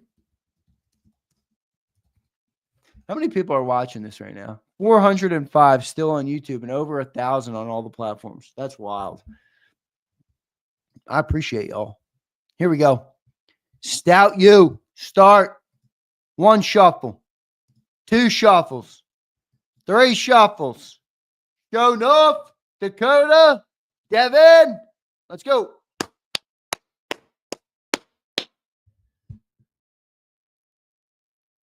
3, 2, 1. Matthew Mazzoni. Derek says, I'm a proud gamer. No problem with that. I'm just reading off a chat. You guys don't have to get mad at me. Don't get mad at me. Is Matthew here? He's a good viewer. He's always messaging me on Instagram. Oh, Marcus just followed me on Insta. Thanks, bro. I'll follow you back.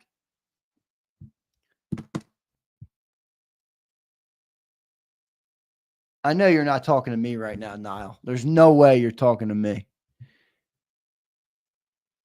Oh, no, you're not. I see that. Yeah. You ain't talking to fucking me. Ain't nobody calling me that. Matthew Mazzoni, is he here? I want Keith Johnson to win, so he quit. He's like, Keith, you're the new suplex. I know this, Matt. No, I know him. Mazzoni's in my DMs me on Instagram or on Twitter all the time. On Twitter all the time. I think.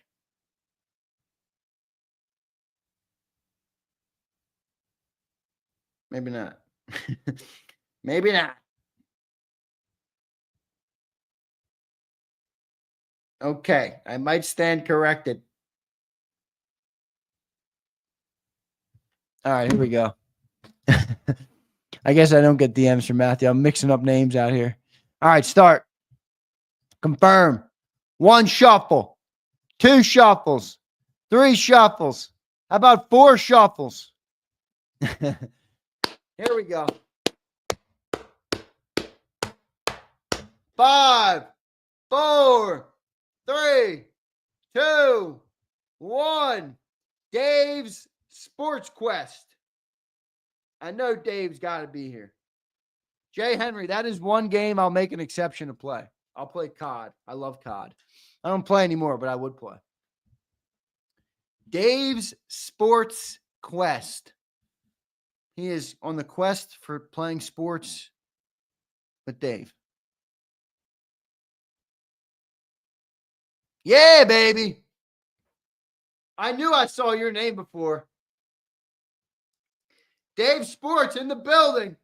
You're winning a Stout U sweatshirt, bro. A Stout U sweatshirt. No limit. What's up, Merle? I was just talking about you. I was just talking about you. Nope, we got him. He's a winner. Yeah, bro. It's at Zander Krause Show for my Instagram. At Zander Krause Show. Go follow me on Instagram. I don't use it that much, but I'm going to start using it more. All right. I'm setting up a bunch of stuff thanks to Dirty Air with my new camera, so I'm going to improve on everything.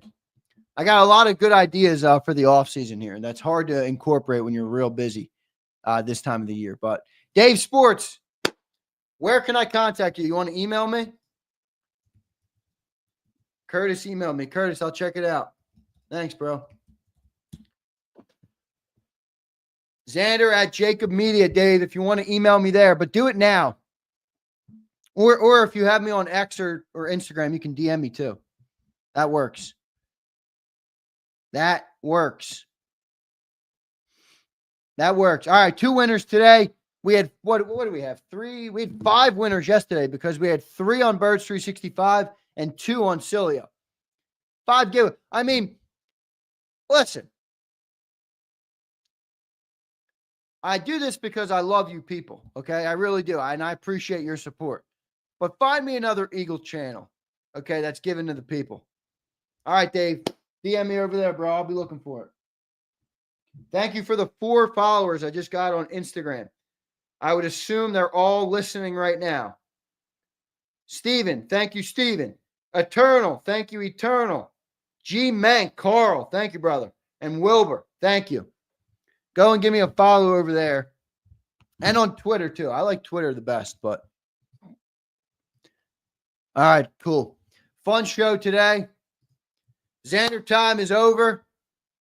All right, I got some work to do. Appreciate each and every one of you as always. Prince, good having you back in the chat. The chat's regulated again. I don't know another channel that keeps my interest. How about that? That's a good comment. No, Michael, I know that. Amber, I appreciate this comment. Zander, don't ever get away from what you are. You know, Amber, when I was growing up, one of my dad's mottos, something he told to me every day. My dad was not the kind of dad that forced me to do it. Like, he let me learn life, experience life, go through you know, ups and downs. And I always had a good head on my shoulders, so I never got into much, you know, I never got into too bad of trouble. I got into trouble, but not too bad of trouble. But one of his things he always said to me was, no matter what happens in life, no matter where you go, no matter how much money you make, no matter what your circumstance is, stay humble, stay grateful, and stay thankful.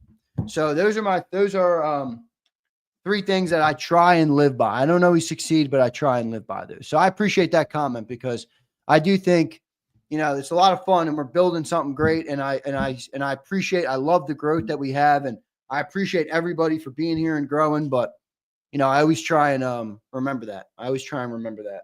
So I appreciate that comment, Amber. Thank you, brother. Thank you, man. All right, everybody. Look at this guy from X. He says, you're a clown, embedded in Philly, watching over from Twitter. Why am I a clown? Also, your opinion of me doesn't mean anything to me, unfortunately for you.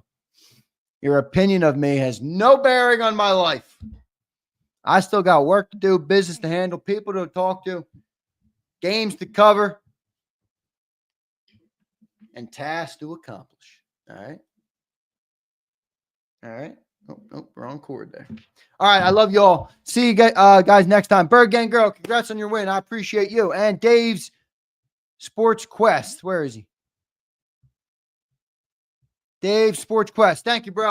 Appreciate you being here. Congrats on your win today, and thank you for the support of the channel. Catherine says, have a good one. Catherine, thank you so much. You're a weasel. We're laughing as you speak. Embedded, you're an anonymous burner account. Nobody gives a fuck what you think, and you're upset that people care what I think. See ya, buddy. Devin, today is the day, Devin.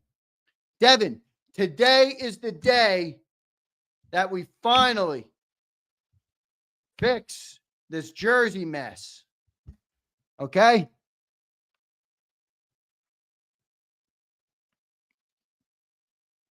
TK, it was a good one, man. Me and John, some good talks today. Appreciate you, bro.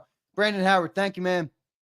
Zeal, I agree. Zeal says we're bringing it home, Zander. I feel good about it, Zeal. I really do. I really do feel good about it. Rally House? No, I do not go to Rally House, Bob. No. No. No. All right. See you next time, everybody. I appreciate you all. I love you all. And congrats to our new winners. again today. And let's keep pushing. What do we have, 11 days or is it 12 days till the Super Bowl? 12? Is my math off? 12 days from the Super Bowl. So we're getting closer. We're inching closer. And we got a Super Bowl to win, man. We got a Super Bowl to win. All right, so let's do it. Mac Main, F you, Zander. Have a good day. Fire Hoodie, by the way. You the man. Mac, love you, bro. Appreciate you, man. Appreciate you. All right, see you, man. See you next time, everybody. I appreciate all you guys. You've been listening to Birds 365, the destination for the passionate Eagles football fan who bleeds green. If it's Eagles football, we're talking about it. Debate inside the locker room and guests that are some of the greatest football minds from around the region. We hope you enjoyed the show. We know we had a blast. Make sure to like, comment, and subscribe, and we'll be back soon. But in the meantime, hook up with us on social media at JAKIB Sports. See you next time on Birds 365.